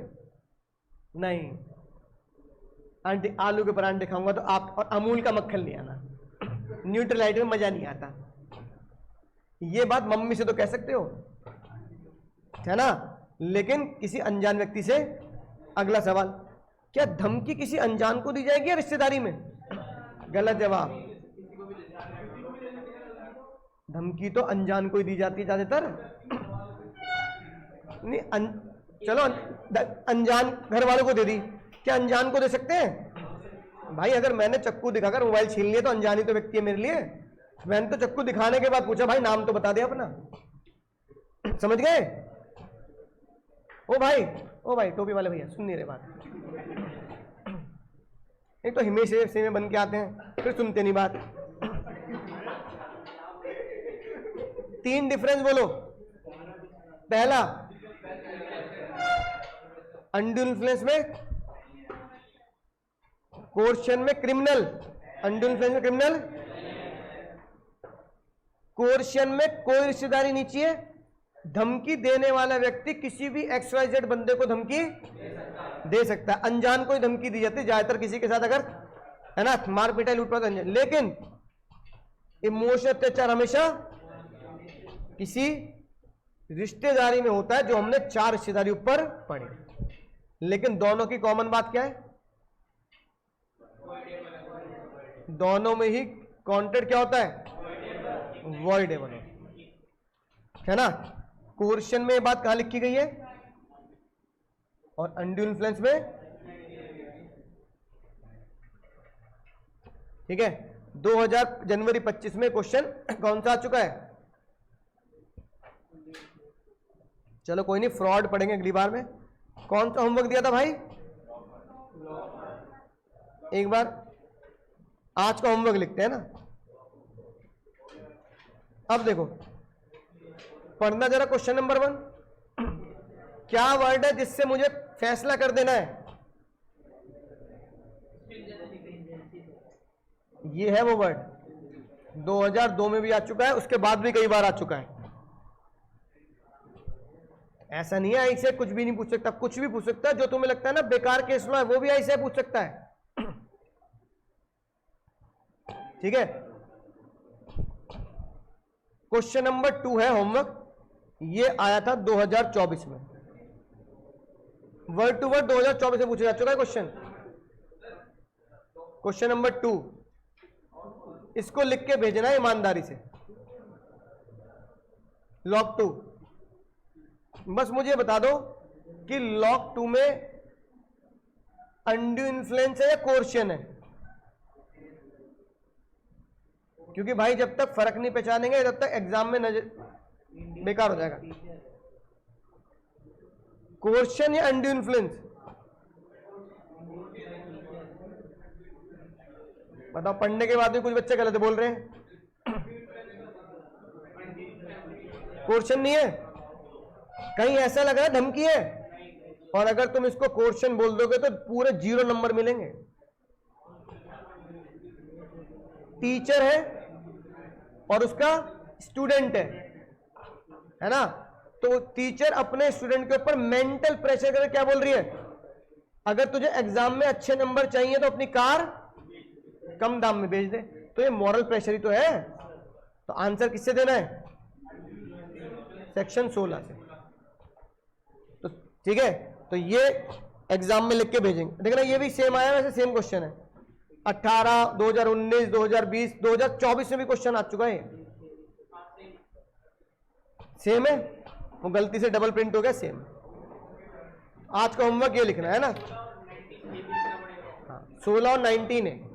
ईमानदारी से ग्रुप पे भेजेंगे, मैं कॉपी चेक करूंगा सबकी। ऑनलाइन वाले बच्चों टाटा बाय बाय। हाँ चेक करूंगा अभी।